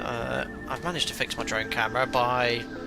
Well, I went into the photography mode and then back into drone camera. It just seems to work again without doing anything in the settings. But yeah, I just wanted to sort of show you around Jose Maria Cordova International, which serves Medellin. I think it's the second largest international airport in Colombia, but nicely redesigned by VPilot Designs. I'll say redesigned, put into the simulator by VPilot Designs. Very small developer I'd not heard of before they got in contact with me. I guess from this neck of the woods as well, but you've got all the accurate taxiway markings, links to accurate GSX profiles which are all installed. So if you want to replicate some Colombian ops, be sure to go check out their series. Anyway, back to our adventure. Here we are again in the Aerosucre 722, which I've not touched since I went for my break. So what we'll do here, whilst I'm in this position, is get GSX loaded here. We'll request boarding. I just want to reload SimBrief, make sure we've got the correct flight plan. There we are, and request boarding. It's not going to work, is it? Request boarding. There we are. Second time. Second time lucky. There we go. So, turn that music off for a second. So this is an untested sector. I've not flown this. Here is our operational flight plan for sector number 2. So if I go import flights, due out in about 25 minutes. Probably out a little bit earlier than that. Let's just get rid of this chart as well. So look how short this sector is. We're going to literally depart, fly towards the Maranilla VOR and the Maranilla 1 Charlie, which basically takes us immediate right turn after departure, overhead the VOR, and then we're going to go to ISFAT. ISFAT's outbound 163, climb to 12,000 feet. Our cruise is at 210, and then once we're at ISFAT, which is here, we just continue on the same airway to Marikita, attached tug, yes. And then we're going to make a route towards Ambalina, and after Ambalina it's a sharp left turn to Bogotá, and this is part of the arrival onto ILS 14 right, which I think it's favouring, yeah, 140 at 6 knots. So there it is, there's the transition via Ambalema. There are lots of RNAV arrivals here, but obviously we can't fly that, we have no GPS, not GNSS approved, so we're sort of flying low airways all the way to the airport. As I said, the flight time, have a look at this, it is 26 minutes. It's going to be super cool. VPilot, I hope you're doing well. Thank you very much for popping in. VPilot, we never actually got accustomed to each other. You're from Colombia? Because I know you have lots of Colombian airport sceneries, but I did see you did a number of other sceneries as well. But thank you for your hard work and providing useful airports for the community to use. There we are, cargo's arriving. So let's have a look at the fuel. 7102. So we'll again use the tablet to sort of download the flight plan. So GSX enabled, imported SimBrief from Sierra Kilo Romeo Golf. So GSX enabled. I think I can press the play. Why is that not working? Looking gear. 2367, right. Have we actually got this fuel on board? Need £5,200 per tank. So play, stop, rewind. Ooh, play. Wait, actual. Fast forward. I can't get it in here. Why is it not working? Well, I need the fuel. We've got the fuel from the previous sector still. Yeah, we need £5,200 per tank. We only got £3,000. Part of my team is from Argentina, Costa Rica. Your Colombian reside in the US. Very cool. So very cool. But we are having issues with GSX. I can't get the GSX disabled. So maybe if I do it that way. No, it's not working. How do I get the fuel on board, guys? Did I have this problem once before? I can't load the fuel. Brilliant. Alright, okay. I was praising... How do I restart this again. Let's just do the before start checklist again. Let's get the latest weather from the ATIS, and then if anyone has an idea of how to fix the tablet or to actually get fuel on board, that'd be greatly appreciated. Right, so ATIS, frequency is 1277. Let's grab the weather.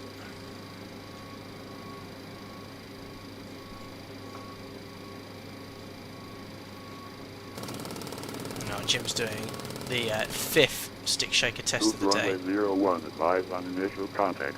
You have information alpha. Perfect, so I'll listen to information alpha.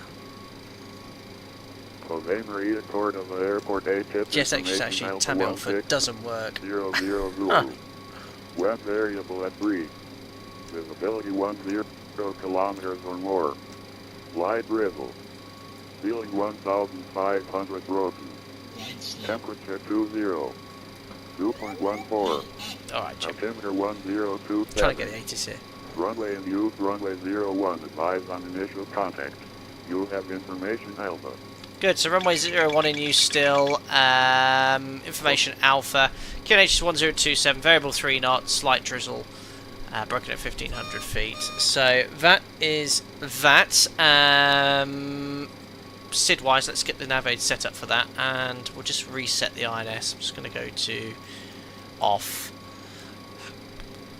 Just let it reset there, and have a look at this SID. So back this up. So Maranilla VOR 113.0. We're going to do an immediate turn to that VOR after departure. So we'll make that active. 113.0. Right there, Jim. 113.0. That's active, and then we're going to go straight outbound to ISFAT. So that radial's 163. So we're going to preset that radial 163 now. I've already picked up the VOR. Look. 163 and 163. Great, and the runway heading is 007. So I'll just make sure the runway heading bug is set. So we're going to make that right sharp turn to intercept the radial outbound on the Maranilla 1 Charlie, and then just climb straight up. We'll see what our SID stop altitude is when we get the clearance, but we're already at 7,000 feet, so it's going to be high. I'll preset something like that. We'll get our clearance now anyway, and advise that we need this standard instrument departure.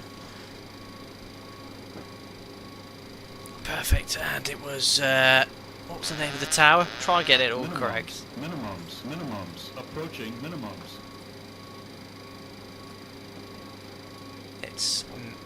It's Jose Maria Cordova Tower. Big mouthful there. Robert, thank you, 19 months member. If you could time travel, would you either fly the 722 or the 732? I think the 732. This extra engine is giving me a headache. That's what I'd have a go on. Cheers, buddy. Thanks for the continued support as a member. Jose Maria Cordova Tower. With us, it's Aerosucre 722. Stand Charlie 3 Information Alpha. 1027, departure clearance to Bogotá, and enable our nav, request the Maranilla 1 Charlie departure. Aerosucre 722, Dorado, correction, Jose Maria Cordova Tower, welcome back. Information Alpha is current, you're clear to El Dorado via Maranilla 1 Charlie departure, EastVAT transition. Expect runway 01. Final altitude, correction, final flight level 210. Squawk 1401. Cleared to El Dorado via the Maranilla 1 Charlie departure. ISFAT transition, runway 01. Cruise flight level 210, squawk 1401. Aerosucre 722. Aerosucre 722, reach back is correct. Call ready for push and start. We'll go again. Alright, so we'll get that back to standby. Looks like it's reset the INS. So we're going to put the transponder code in, 1401.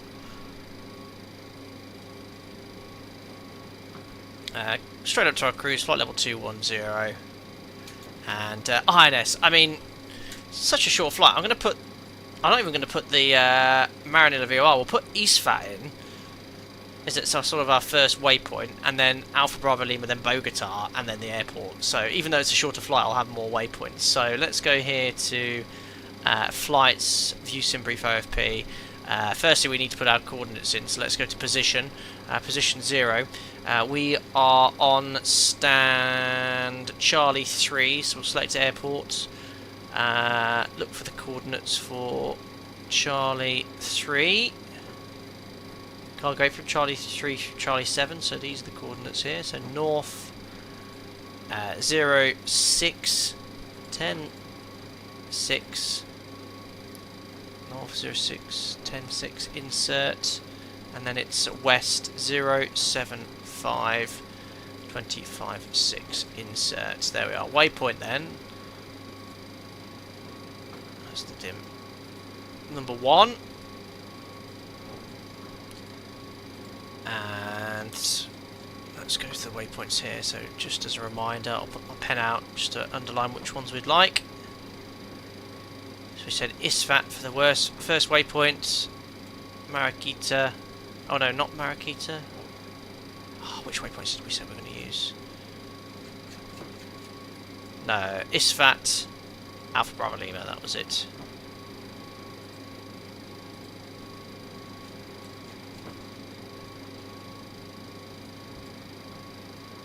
Hide. Oh, where's my eraser? There we go. Pen. Alpha Bravo Lima, Bogotá, and then this one. Perfect. So these are the INS waypoints we're going to load into the GNSS, the INS. So waypoint number 1 ISFAT is north 05, 41, 7, insert, west 0, 75, 0, 75. Oh, 075075. Interesting. Insert. Waypoint number 2 is Ambalima north 04470. Insert west 07446. Insert. Waypoint number 3 Bogotá north 04508. Insert west 07494. Insert, and lastly the airport itself north 044 north 04421. Insert west 07488. Insert. Great. Helps if we got it to align. I'll do the quick alignment. Ready? Yeah. Nav. Happy days. The alignment's complete. INS is loaded. Great. Sounds like the truck's stuck in reverse gear, St. Martin. Yes. Something's going on back there. I think GSX has either broken the refueling here, because I can't get any fuel on this plane at the moment. So GSX enabled, press play, press fast forward, press play, but it's showing the empty, it's got the cargo, but we don't have the correct fuel on board. So I've already called for the fueler. Cargo loading in progress. Alright, looks like they've nearly finished. And it looks like, yeah, okay. So hopefully the fueler will come. Is on its way. Okay. Fueling truck is on its way. Let's see if we can reload the fuel that way. Please don't load aircraft until the fuel truck arrives and ask to do it. Okay. This is the only way I can hopefully get the fuel in. Can you guys see a fuel truck? There he is. He's coming from the runway. Yeah, Lee, I tried that earlier, but I think maybe because I've got GSX enabled, it's the only way of getting things sorted. Well, I better get this APU up and running.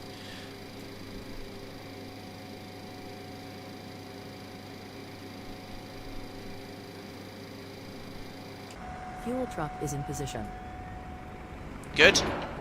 Please don't load aircraft until the fuel truck arrives and ask to do it. Please use your airplane fuel system to set the desired fuel quantity. Okay. Done. Play. Fast forward.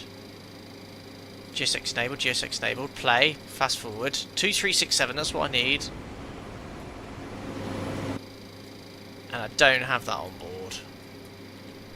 I've got £3,000 aside. We needed, what did we say? We did the conversion into pounds. We need £5,200 per tank.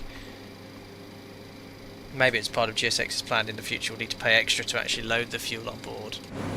Please use your airplane fuel system to set the desired I'm fuel trying. Alright, let me just put 2368. Oh!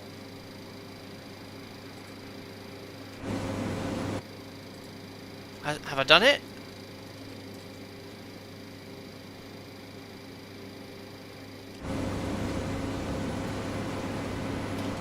I'm trying to see if the quantity's going up. No, still showing 0. Freeless parking from AI. Yes. Guys. Please use your airplane fuel system to set the desired fuel quantity. I'm trying. 2368.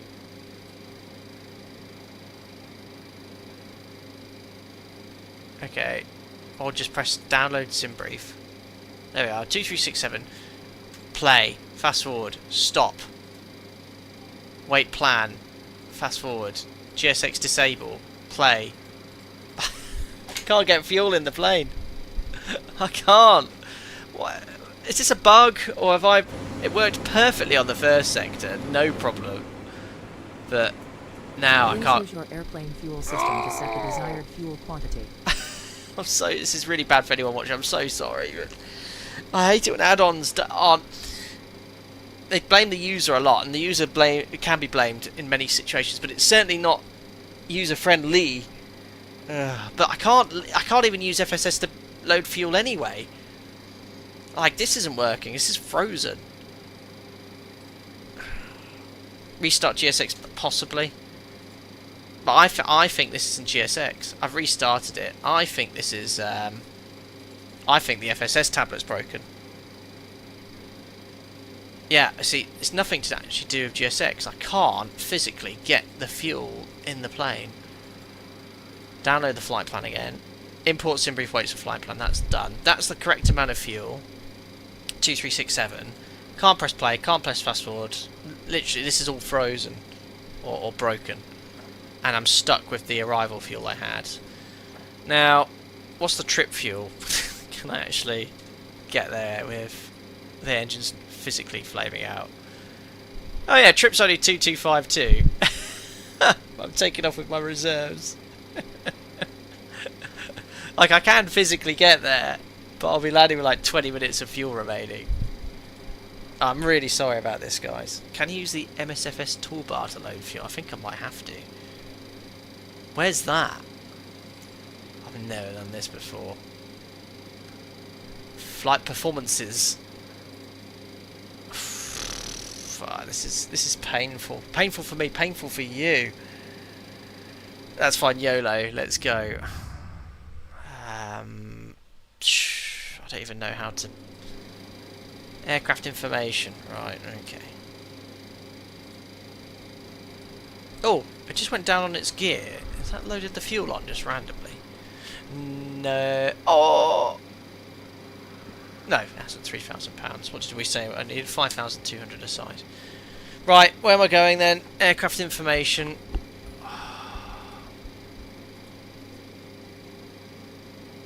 Total fuel 0%. Oh. Extra including tankering.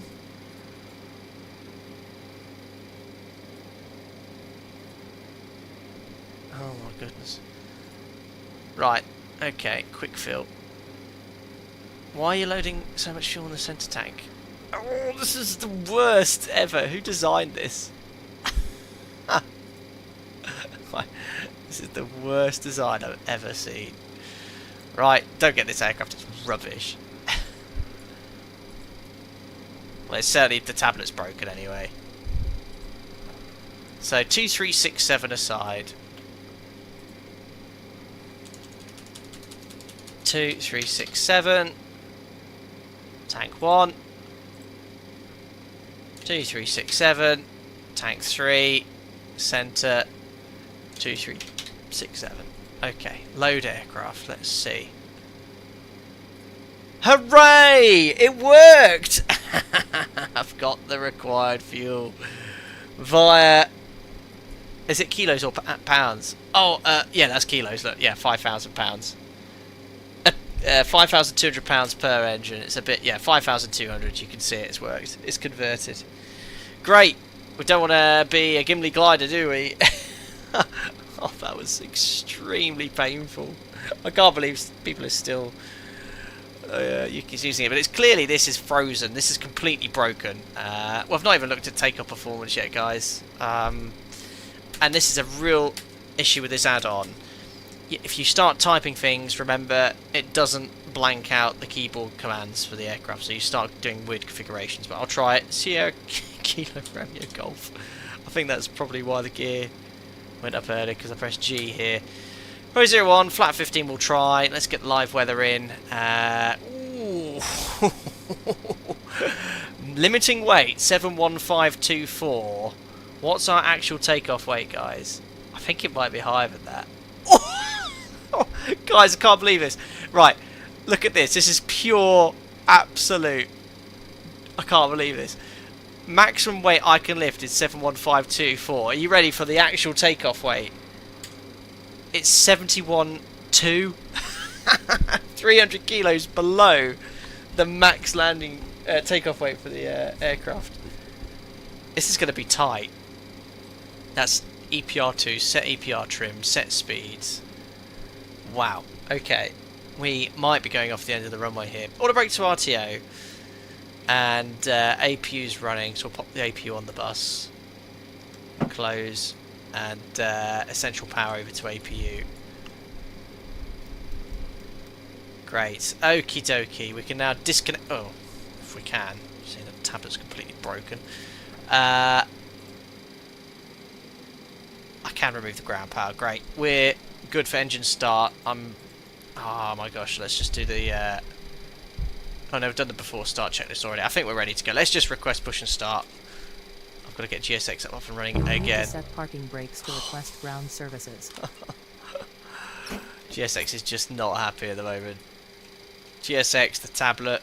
There we are. Prepare for pushback and departure. Talma. And the doors are closing. Great. Under maximum takeoff weight. Yeah, just about. We're going to be using all of this runway. Did I set my speeds? I did. Exactly the same as before. 135 for the V1 VR, wasn't it? There might be better flap settings. I don't know, but we'll go flap 15. Hello, Captain. Hello. We are ready for pushback. Alright, perfect. So, trim 3.75. It doesn't set that automatically, does it? There we are, 3.75, just in the green band. Speeds 34, 34, 35, and they are set. And the EPR2. They have not been set. Did I not press set EPR bugs? I think it's just completely broken come the second sector. Departure checks completed. Yeah, look, I'm pressing it, set EPR and trim. It's not setting the EPRs at all, they're stuck on 1.8. I'll have to do it manually. Oh, I can't turn them up. Great. We'll just have to set 2. Right, let's request push and start. Oh gosh, I'm not as a fan of the 727 now as I was before. Try the drone cam again. Drone cam's working at least. Looking here. Perfect. Gracias, senor.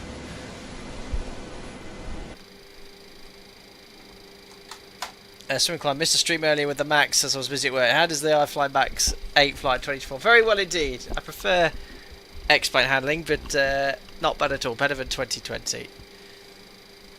Aerosucre 722, stand Charlie 3, request push and start. We can push and start to either spot 17 or spot 18, whatever that means.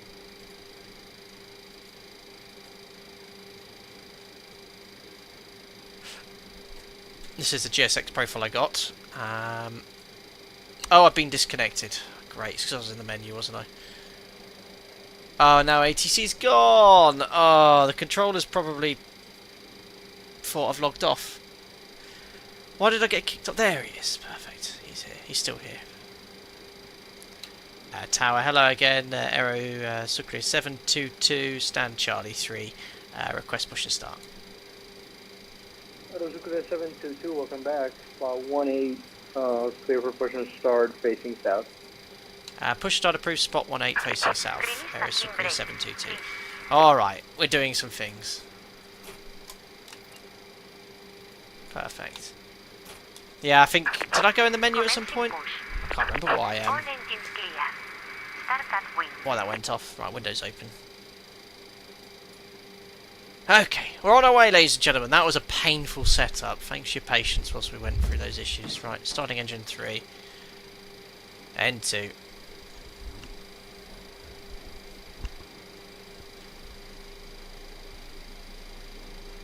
Yeah, the EPR bugs are jammed. They're stuck. Can't change them.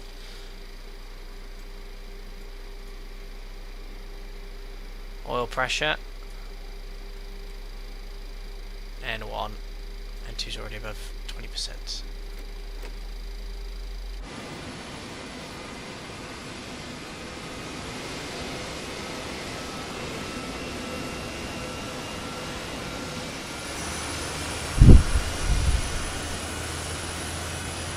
Nose wheels shaking around quite a lot.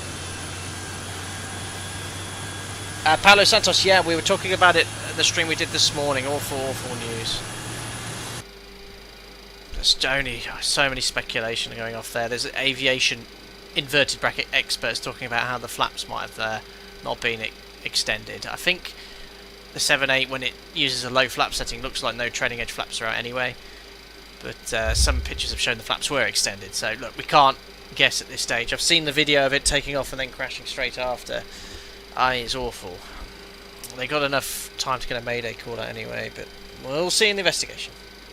Takeoff 7,000 feet, not sea level, should be interesting, absolutely. I'm going to be firewalling these thrust levers over here.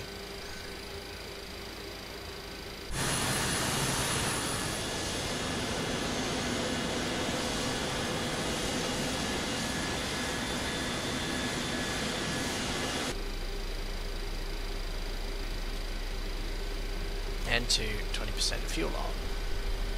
Ah.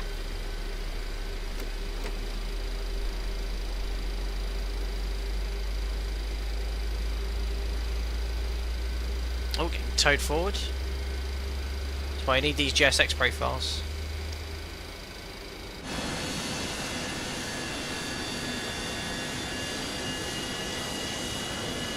These wing walkers are so cool.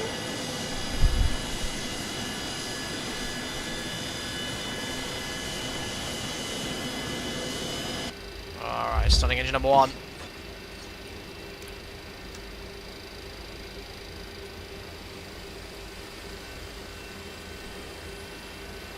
Sounds very good.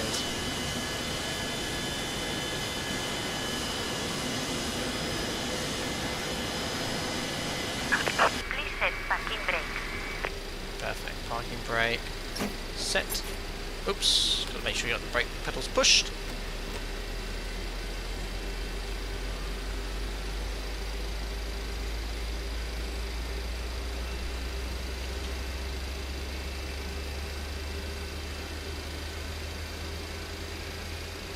Joseph PM, did you need to model windows so they can open them? Yes, that would be cool. I do love the fact that you can open and close windows with some of these add-ons.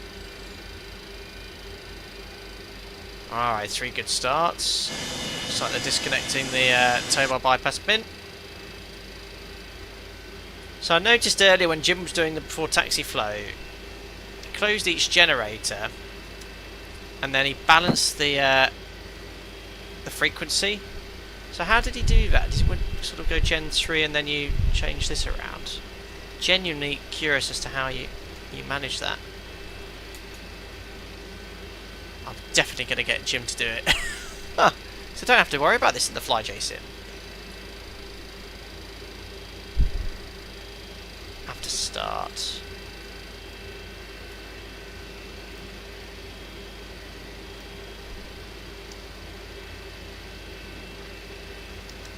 So he's putting each generator on the bus, and then is he changing the frequencies over here? I'm not sure.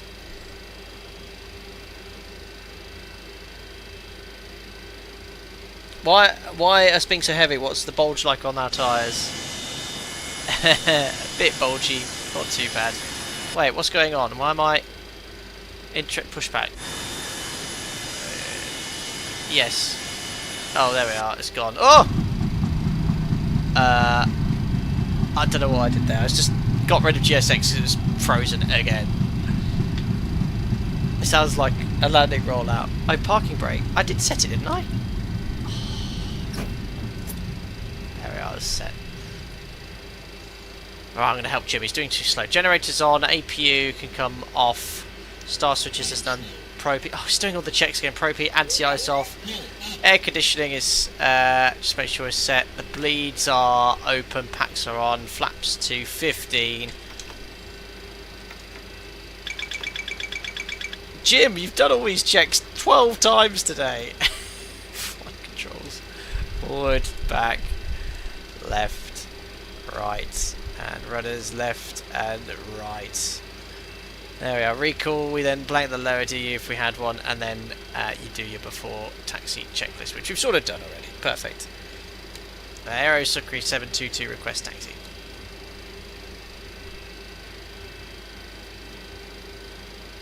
Aerosucre 722, roger that, taxi runway 01 via platform Delta Alpha. Hold short Alpha 1, call ready for departure. Clear taxi runway 01 via Delta Alpha and hold short Alpha 1 runway 01 Aerosucre 722. Correct, and information Bravo is now current. Oh, roger, Aerosucre 722. You can get Bravo for me, Jim, that'd be great. Cheers, mate. Right, taxi lights on, turn off. Parking brake released, config check. Good, no config warning horn. We're on our way to Bogotá. So next left here, Delta. That gets us onto the Alpha taxiway. There's very nice scenery here from VPilot Designs. Brakes good.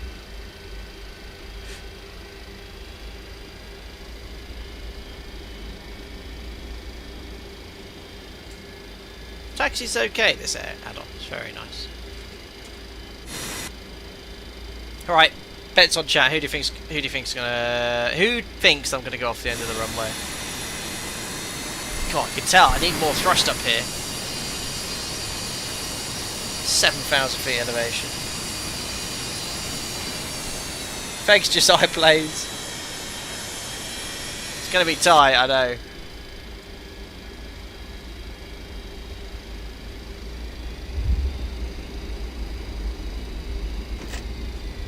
Taxis really nicely. Good inertia.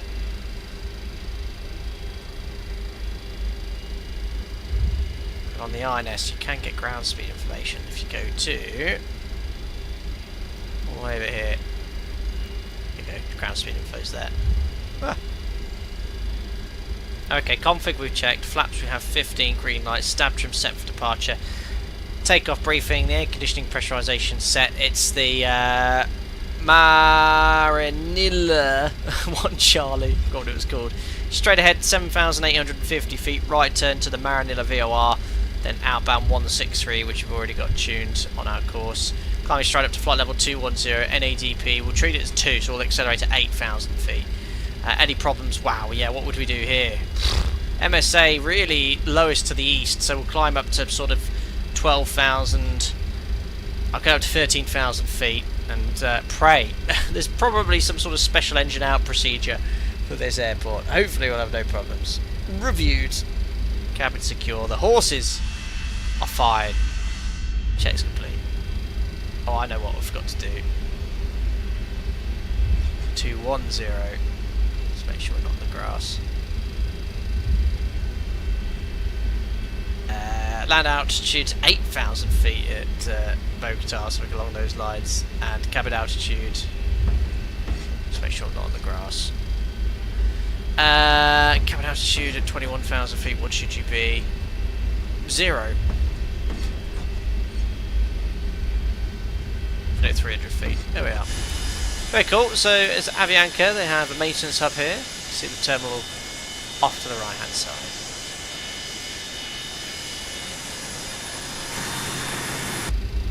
intersection departure, ladies and gentlemen? I don't think so. It's going to be a cool SID. Thanks a lot for tuning in though, guys. Something different, isn't it? 727 in Colombia.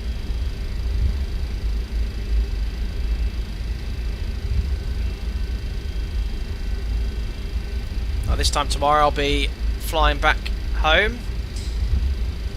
Should be in the max, looking at my flight log tomorrow. It's good to be flying again. I've flown for a couple of weeks. Been busy in the city. As we climb note, this is another sector. We're not doing a return leg, we're doing sort of like a V sector today. Actually, very rarely. We sometimes do V sectors, my operator. So once, years ago, I did a V sector flight. I went from undisclosed UK airport to somewhere in France to Poland, and then we flew back to France where we'd been, and then back to our home base. We do occasionally do some sectors like that.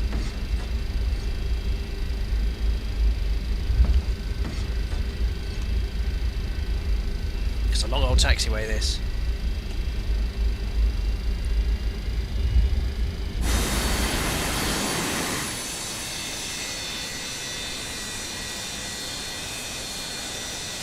Absolute tank. How many 727s do Aerosucre fly? Obviously I've seen that they still fly these right now today. It's great.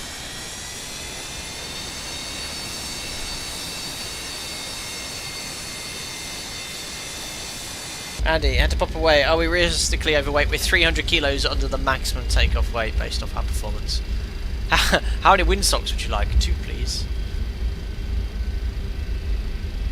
Oh, look at that. The scenery and the clouds look great. Look a bit menacing over in that direction. How many do we still have? I have 2. 2 still flying around. Very cool. Alrighty. Alpha 1 coming up. Off to the right here for Alpha 1.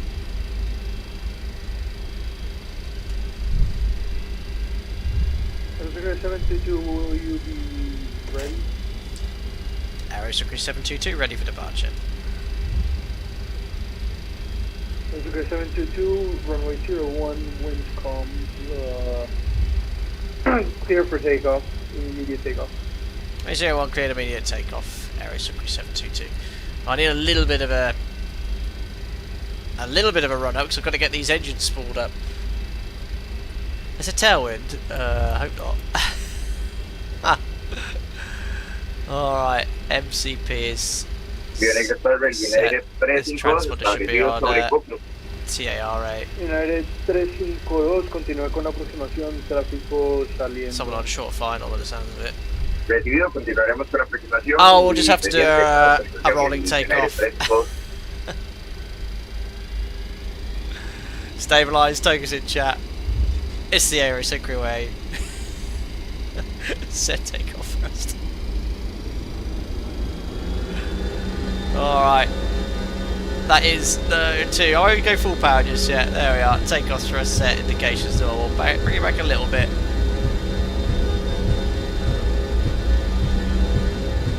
Come on, airspeed. Oh, acceleration slow. I haven't even got 60 knots yet. Come on. 60 knots, airspeed alive. We're almost halfway to V1. Oh no. Oh yeah, I should have 2, shouldn't I? Oh no. Okay, take off for a set. Oh no, this is looking tight. 100 knots. I'm full power now, guys. I'm set full power. 120 knots. 135's V1. 130. Yeah, we're not stopping at V1. 135 V1 rotate.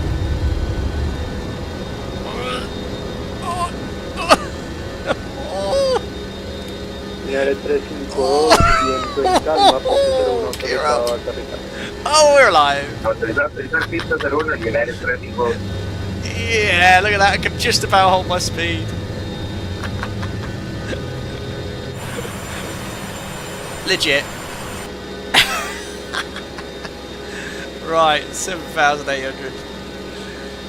I can't read the charts up. Unfortunately, there's no further ATC en route. Monitor Unicom frequency 122.8. Thank you for flying back to Colombia. Have a great flight.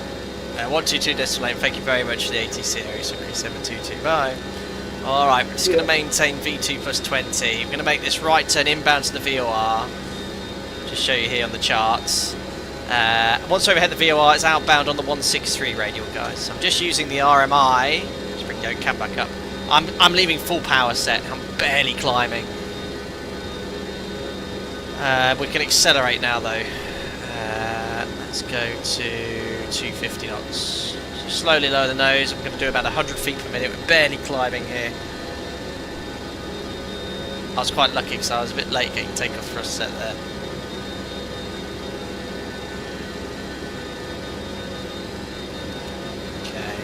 Lower that nose slightly, trim nose down.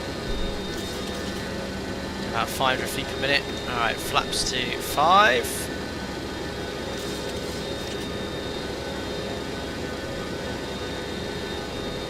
This is proper flying though, guys. United 352, Flaps 1. bienvenido al José María Córdoba. De trayectoria de pista libre por la Take that thrust izquierda. back a little bit now. Notifique preferencia de puerto. 1.8 on the EPR. Ok, dejando pista libre por la izquierda flaps up. y I have to go into some weather, but I'm flying directly to the VOR, so just following the RMI here on the bottom. Bueno, podría ser la 11, la puerta 11. Just go over to Unicom, coming out.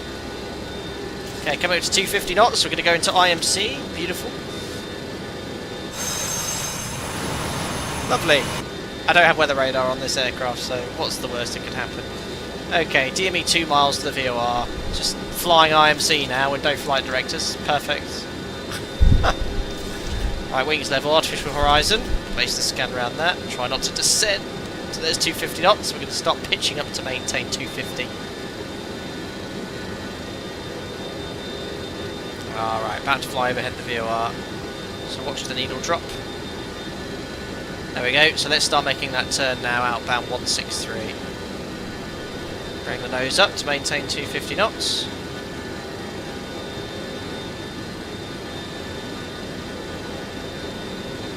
And there we go. This is proper flying. I don't know what that sounds for. What's overheated? Is that pressurization? Brilliant. Everyone's dead. I think that might be the cabin altitude warning horn. Jim! You had one job! Pressurised airplane. Fly the airplane, put the oxygen on later. I was doing such a good job with the SID. Right. I need some automation, guys, here to fix the pressurisation. What's his leg up in the back? Alrighty. So, autopilot engaged, outcell, nav lock, and IS hold. Okay, autopilot's engaged. Don't descend. There we are, right. That is cabin altitude warning horn. Yeah, it is. We're not pressurising. That's on ground, that's why. All good. Jim had one job, and that was to put that switch back into flight. Pressurising. Alright, I have to take off checklist. Cheers, Jim.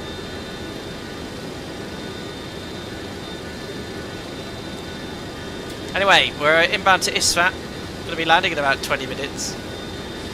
Keep climbing up, and then we'll tune in 16.1 the next VOR on box 2.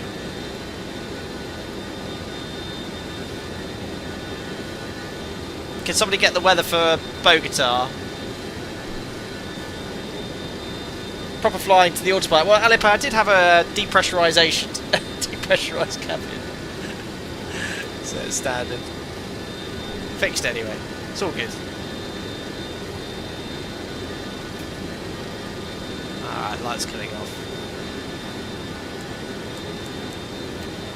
Okay, looks like, or sounds like I should say we're pressurising. Yeah, cabin altitude's about to drop below 10,000. Diff pressure's increasing. Cabin rate of climb's decreasing. That's good, good. Oh, cheers, Nightbot. So we'll land off 14 right, broken at 4.5, scattered 3.5, QNH 1027. Great.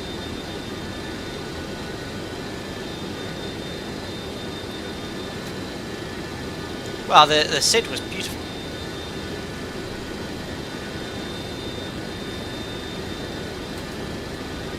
Oh wow, a bit low on thrust here. Some EPR again.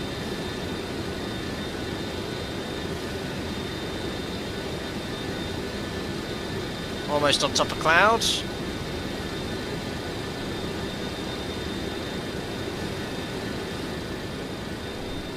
There we go. Beautiful. We're on top. That was a completely routine departure. I'm just going to maintain 250 knots, guys. This is a super short sector. Right, 116.1. Just go with the heading select. That's engaged. Whoa, that autopilot is really aggressive on that heading. That's crazy.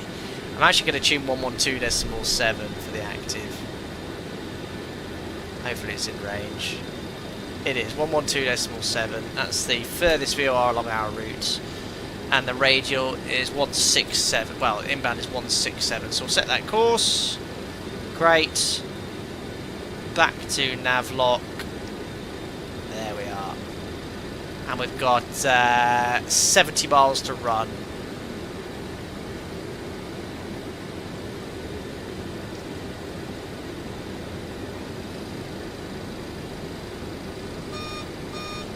Jim, I thought you saw it, the pressurization. Yeah, it should be okay now. Cabin altitude's below 10,000 feet. Diff pressure's 3 psi and that should be building. Yeah, all good, all good.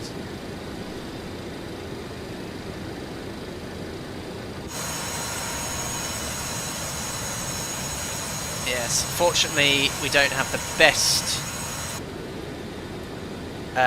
satellite imagery for this area of the world. Unfortunately that doesn't look great. Anyway, approaching flight level 210, then we need to immediately start setting up for the approach.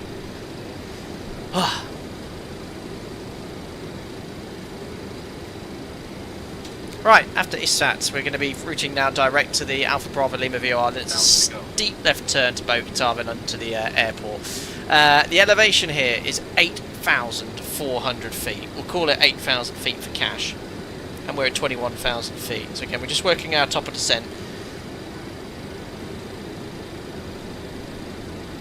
So from the cruise, just making sure the aircraft level's off here. Behave. Behave. It's going to go straight through 21. That'll make you feel sick. Anyway, we're leveled off. Right, anyway, 21 to 8,000 feet. We need to lose 13,000 feet. That's all. So we want to start our descent about 39, we'll call it 40 nautical miles from touchdown at Bogotá. Just going to accelerate to sort of 280 knots here. About that. Great, and then we'll turn on this auto throttle, fly directors, we put the localizer and altitude hold on. There we go. So, hand fly the whole thing, yeah, I changed my mind. Too tired, too much to do. Lee Russell, we're going to be super heavy for landing? No, we should be okay. It was the takeoff which was the concern because of the elevation. Oh my gosh, what am I doing on Navigraph? I didn't know you could do that. Remove.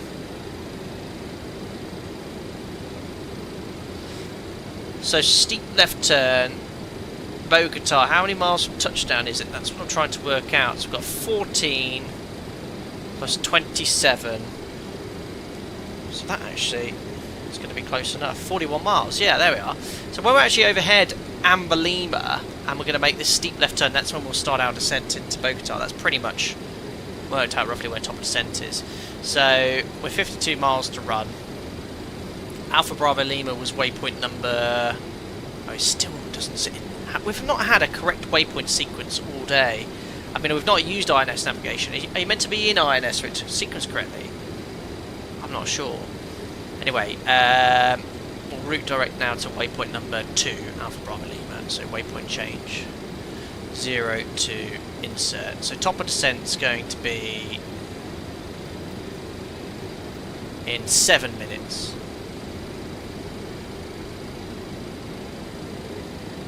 Josh, have you ever had an engine failure in 7.3 in real life? No. Touch wood. The Piddly YouTuber, you just got the iFly for 2024 after watching your stream this morning. Very impressed with it. Landing in Girona very soon. Best of luck. This is a short sector. Yeah, you can see the quality difference with the satellite imagery. Here it's okay, here it's not. But Colombia, here we are.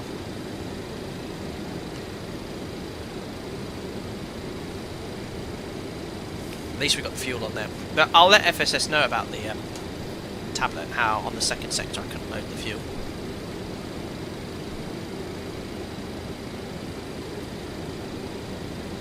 Right, what else do we need to do? Landing performance, don't we? So frequencies, courses, minimums. We'll have to set all this last bit in. Look at the minimum, 8,600 feet. So I can sort of set this little bug to 600.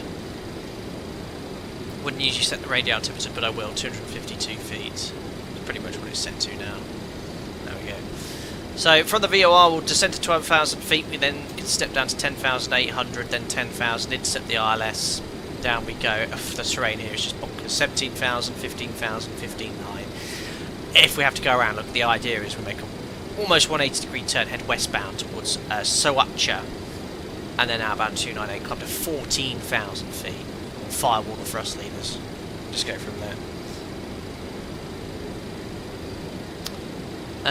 Good.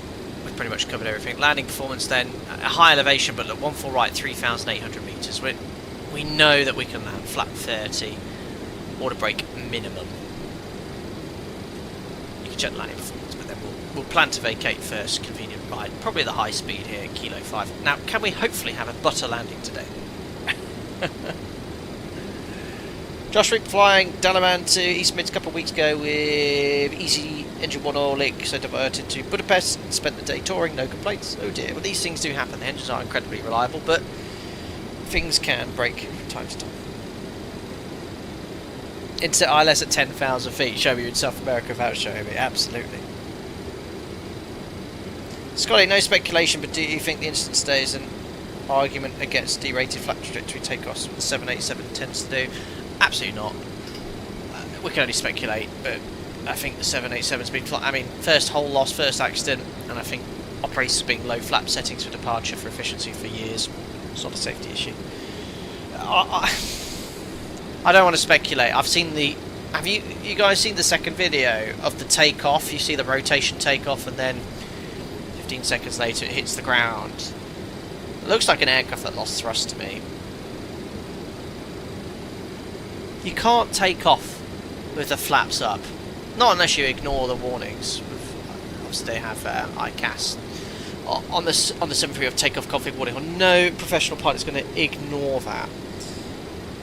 It seemed to rotate normally. A bit of dust. Did they go off the end of the runway? I can't tell. It seemed to climb away initially, then all of a sudden it sank. And I'm not here to speculate or go on, but that looks like an aircraft that lost thrust.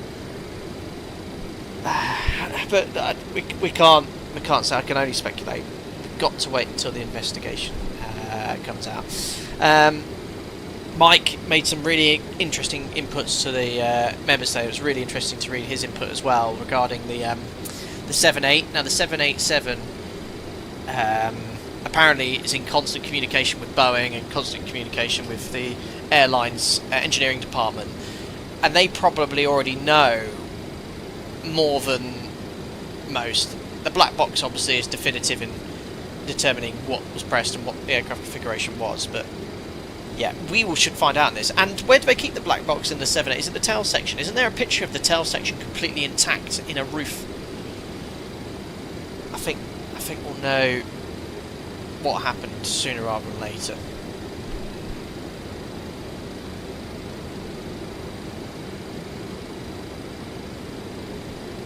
Yeah, it's an awful accident. And one survivor, I read before the start of the stream. One person walked out of it. Unbelievable. But yeah, check out F Harold when you can. Be careful of I was actually reading a BBC News article here, and it was ridiculous. I'm actually going to quote this here. Aviation experts have told BBC that the position of the plane's wing flaps at takeoff may have been an issue. Aviation analyst Geoffrey Thomas said the undercarriage is still down, but the flaps have been retracted. The undercarriage is normally retracted 5 to 15 seconds after takeoff, and the flaps 10 to 15 minutes after takeoff. This is an aviation expert, apparently, according to the BBC. Correct me if I'm wrong, what airline retracts the flaps 10 to 15 minutes after departure? It's just... I was watching that thinking, oh, it's just... And this is an aviation expert. I read that and I was actually quite angry, and then they were quoting that on the 1 o'clock news. I was like, this guy doesn't know what he's talking about. He's an aviation expert. Yeah. Just don't. The news outlets can only report what they know and the information provided, and they're not aviation experts.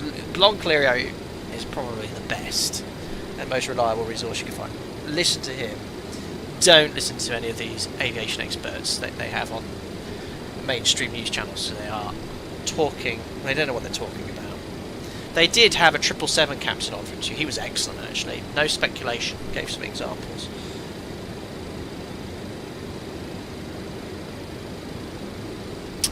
Anyway, on to the task in hand. Look, we're approaching Alpha Bravo Lima, so we've got a sharp left turn to contemplate here. So we're going to go heading select. No, that's disconnecting the autopilot, you plonker. Turn knob, still got out hold. Getting ready for this sharp turn here. So 6, 12, 18, about 3 miles will be overhead the beacon, so I think we'll start that turn now. So outbound track is 089, and we'll start our descent. So we might overshoot this slightly because we're a bit late turning.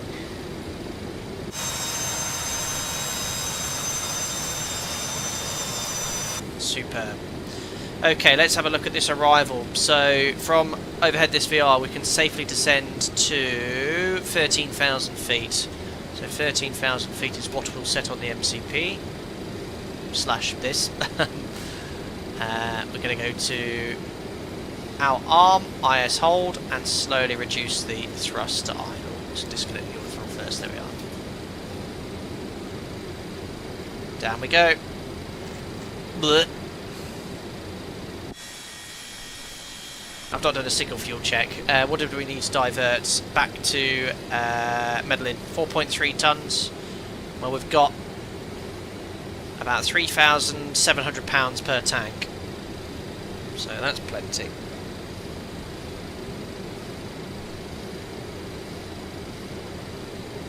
Alright, I've overshot this, so let's get back on that radial.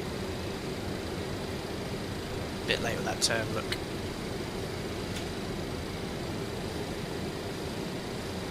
So again, we're going to have to use a bit of speed brake again, this ridiculous speed brake. So look, Blogcurio also got in the host seat for concluding something too early, contacted by family lawyers. You've got to be so careful with what you say on the internet, especially in America. I wasn't aware of that. On the hot seat, okay.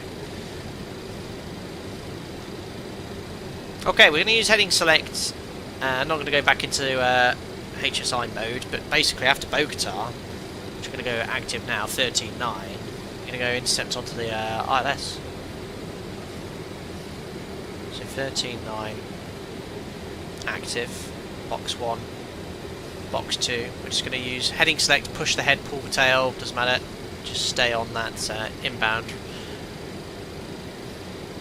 And then once we get to Bogotá, it's 147 to intercept the 135 onto the localizer. And the ILS rig soon out on standby 1107.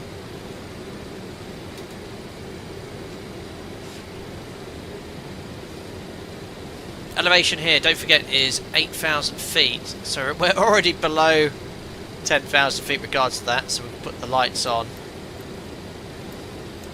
APU pressurization. That's all fine. We fixed that. Cabin altitude is good. It's actually increasing to allow for the elevation. Checks complete. Hello again, Book Pillow Bites. Our takeoff was interesting.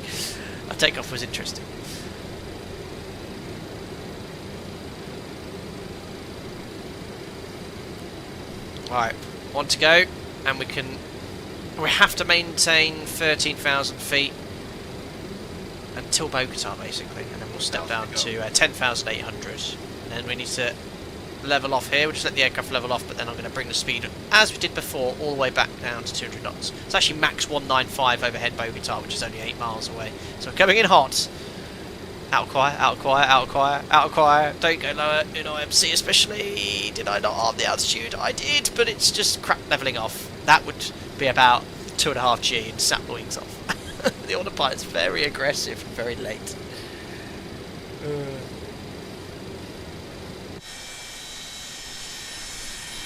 Now look how low we are, even though we're at 13,000 feet. You do not mess around here. Oh, in IMC.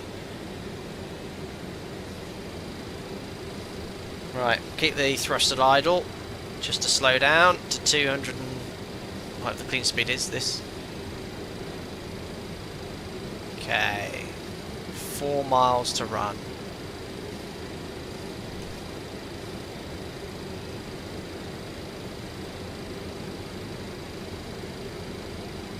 Oh, I should be on Unicop here, 122.8. Oh, the workload on this aircraft is off the scale. Let's get this radio tuning panel working. Great. Alright, 2 miles plus the elevation. I reckon we can turn now. Right turn, intercept the 147. And we can step down now to 10,800 feet. Oh, yo. Vertical speed, that's fine. Let's just use VS to descend. Perfect. So there we are, you can see the RMI swinging round.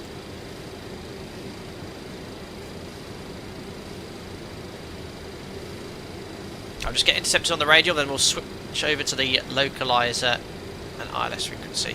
10,800 feet. Oh my goodness me, that went quickly. Oh, that caught me off guard. 147. Alright, ILS 1107, at least on Jim's side. Has he got any information on here? No.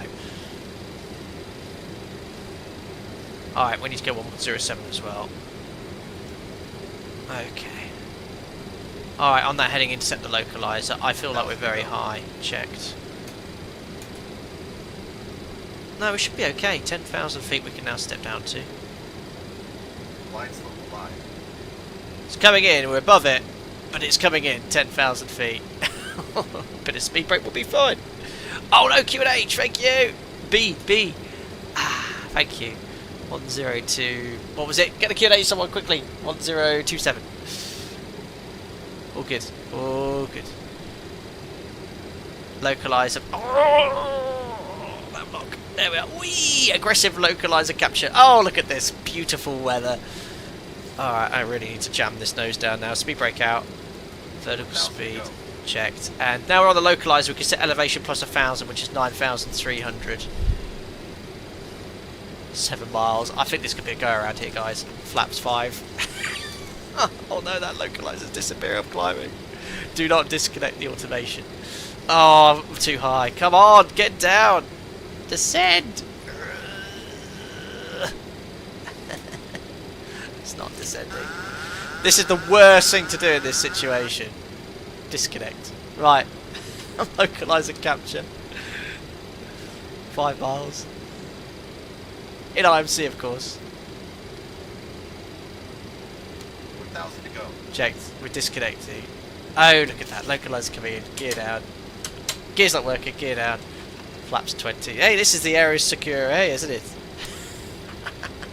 Light slope alive. Flap 20.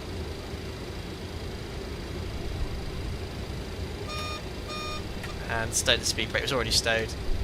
Keep descending. 4 whites.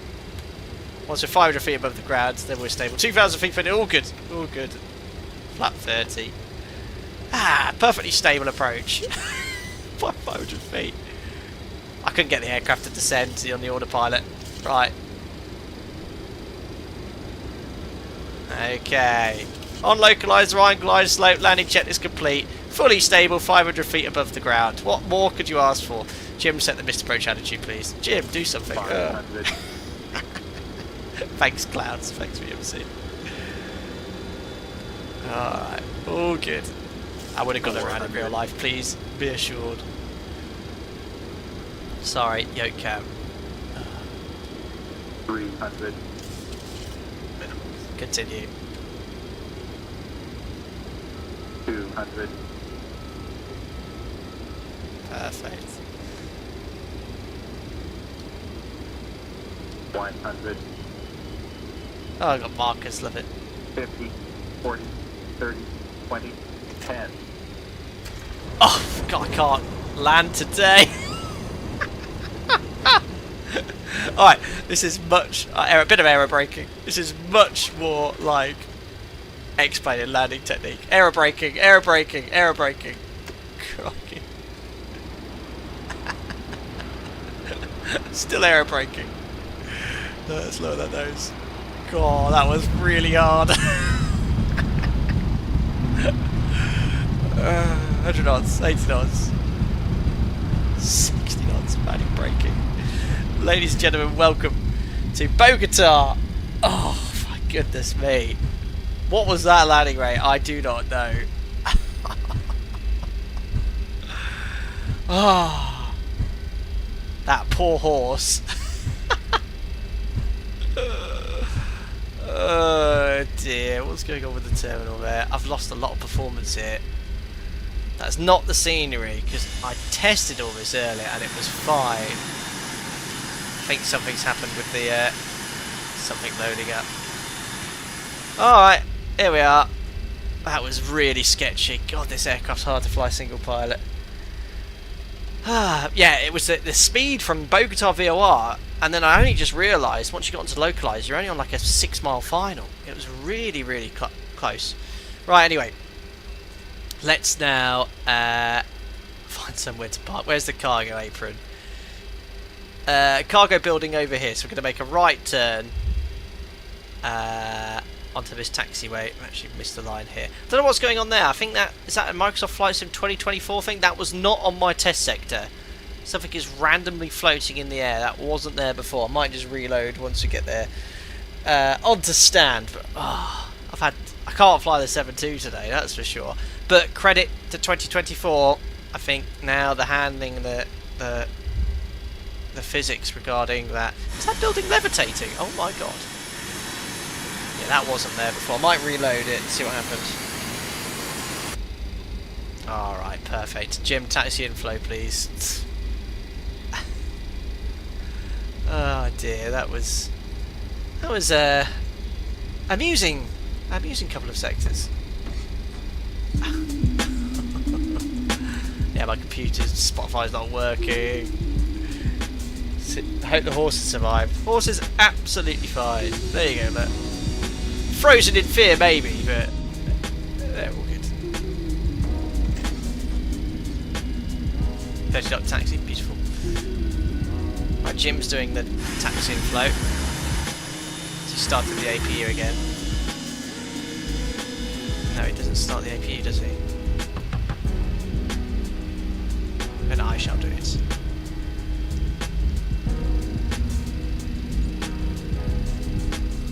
Great. Oh yeah, we need to choose a cargo stand. Crikey. Cargo apron, international ramp. Let's go for stand E11. Oh, 12E apparently. No. Menzies. Right, I should be up here on the left. Double scenery, possibly. Is Bogotá included in Microsoft Flight Simulator?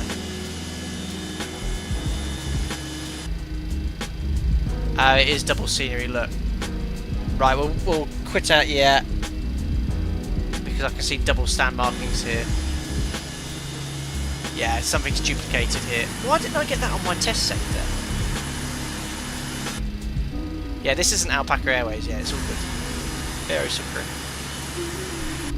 Yeah, I've duplicated the scenery. So what I'll do, I'll go back to the menu. We'll jump back in and we'll have a little look around. To say thanks to VPilot Designs for sending this over.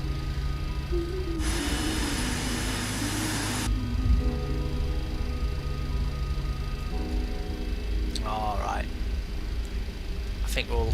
I need a break from the 7-2. I think this is the first time I've done 2 sectors. It's definitely, the tablet did not like the second sector.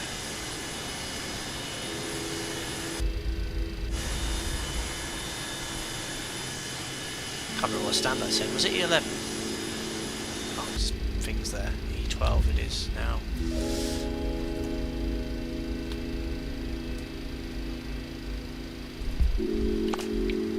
Oh, come on. Sometimes I've noticed in 2024 aircraft, I wasn't holding any brakes there. It just stops and then it sort of jacks forward. There we are.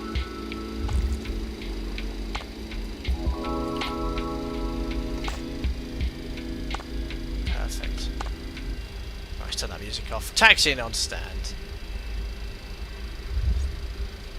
I should be able to disable the other scenery quite quickly. Oh my goodness me, that's going to make the ground crew scared.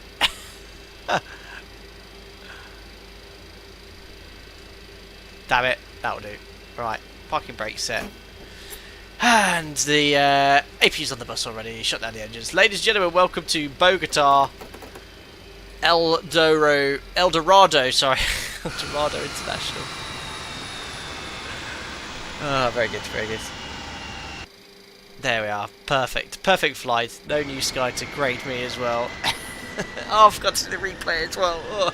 The workload was off the scale on that approach. So busy. So busy. Power back the 0.1 meter, no. Right, anyway, I usually do the full shutdown flight, as you well know, but I'm just going to go back to the main menu because I need to disable the default scenery just to show you around the Bogotá scenery available. So to do this, you go to here. I need to go to Marketplace, don't I? There we are. My library. Type in Sierra Kilo Bravo Oscar. So there's the scenery here. VPilot design. Interesting.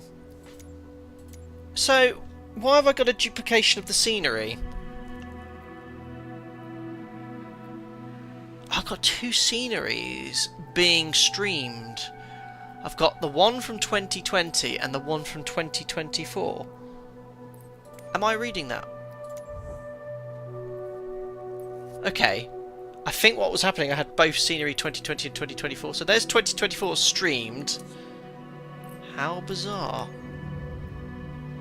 I've never ever seen that before. Anyway, it looks like it's still installed because I've got a little yellow star there. What stand were we on? 12 Echo. I've never seen that before. Okay, because I've got both the 2020 and 2024 version. It sort of threw a little bit of a wobbly and went, I'm not sure there. It's probably why I was suffering from performance issues. It was loading in the scenery twice. That's probably what happened. Airfield 2024 is getting quite good now. It is, absolutely. Andy, you landed so hard you broke the scenery. I know. There we go. Oh, look how much smoother it is as well. Right, let me just disable head tracking. There we are. Oh, how much better does that look as well? And the performance is improved as well. Perfect. So I had accidentally, well, it didn't happen on my test sector, but just how look how much smoother this is. Anyway, VPilot Designs sent me over El Dorado International Airport, Bogotá, their capital and their most, well, their largest international airport as well. This has international domestic flights as well. We've obviously parked on the cargo apron as Aerosucre. Obviously, it's a huge international airport. Here we have the passenger terminal as well. Incredibly FPS friendly.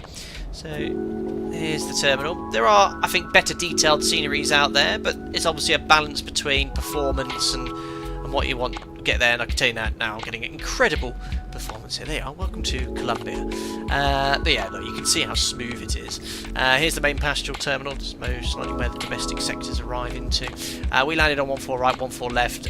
It's ILS on the southeasterlies. They've got RMP arrivals. I think we flew the 747-200 Felis 742 here. So very, very nice indeed.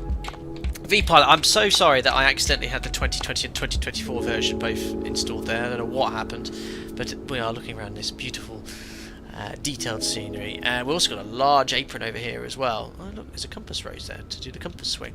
What's this aircraft to? We've got, is that the Colombian Air Force? Very nice. But all of them have links to GSX profiles on the main VPilot Designs website, which you can use. Need to fly the Felis again to wind down and relax. I know. When you fly an aircraft like the 722 with conventional navigation, your situation awareness massively decreases with regards to range from runways and airports. And one thing I didn't really anticipate was how close the Bogotá VOR was to the localizer. The kind of 7-mile final I had in my head like 12. And then all of a sudden I got very high, very fast, and then I just lost situation awareness. And I did the one thing you shouldn't do, which is disconnect the autopilot and hand fly. VPilot says we got digital clocks with real time and temperature. Ah, I did see that in the terminal. That's very cool. Nice feature to have as well. But obviously if you fly into this airport in real life as a passenger, it's great to replicate that experience. But as I've said before, in Microsoft Flight Simulator, the default airports are lacking. You seriously need to invest in third-party sceneries, be it freeware or payware ones, and this one is of a very good quality and very reasonably priced as well. There we go. So, back where it all started, in the Aerosucre 727. This is also a very nice add-on. Flown it a few times. Obviously a higher workload can be anticipated flying it as well, but we did have issues on the second sector with that tablet. I just couldn't get the fuel loaded. I had to actually resort to using the default Microsoft Flight Sim fuel loads to get some gas in. So I don't know if that's a known issue with second sectors trying to load things into the tablet, but anyway, we managed to get it done. We managed to complete 2 sectors. That approach was completely destabilised, but I flew Aerosucre today. It's laid back approach to operations. But anyway, I hope you enjoyed the show, and we'll call it a day here. Huge thanks to VPilot Designs for providing the scenery for today's stream. You can play back the stream at any time if you want to look at those in more detail, and head out over to VPilot Designs website. They're also on Facebook. All the information can be found on a simple Google search. To everyone, thank you very much for popping into the members for your continued support. Really appreciate it as well. And next live, so day 1 back to work tomorrow. Flying tomorrow. I do have again a couple of standbys, so might like to jump into X-Plane. We've done a lot of Microsoft flights in 2024 recently, but I have been impressed with the improvements. In fact, as I mentioned last stream today, in the morning, I would prefer this over 2020 moving forward. So nice to see some things improve with regards to performance and the quality and textures of sight, but also some improvements in aircraft handling as well. Right, guys, that's it for today. Enjoy the upcoming weekend, and I'll see you on another live stream very soon. Cheerio!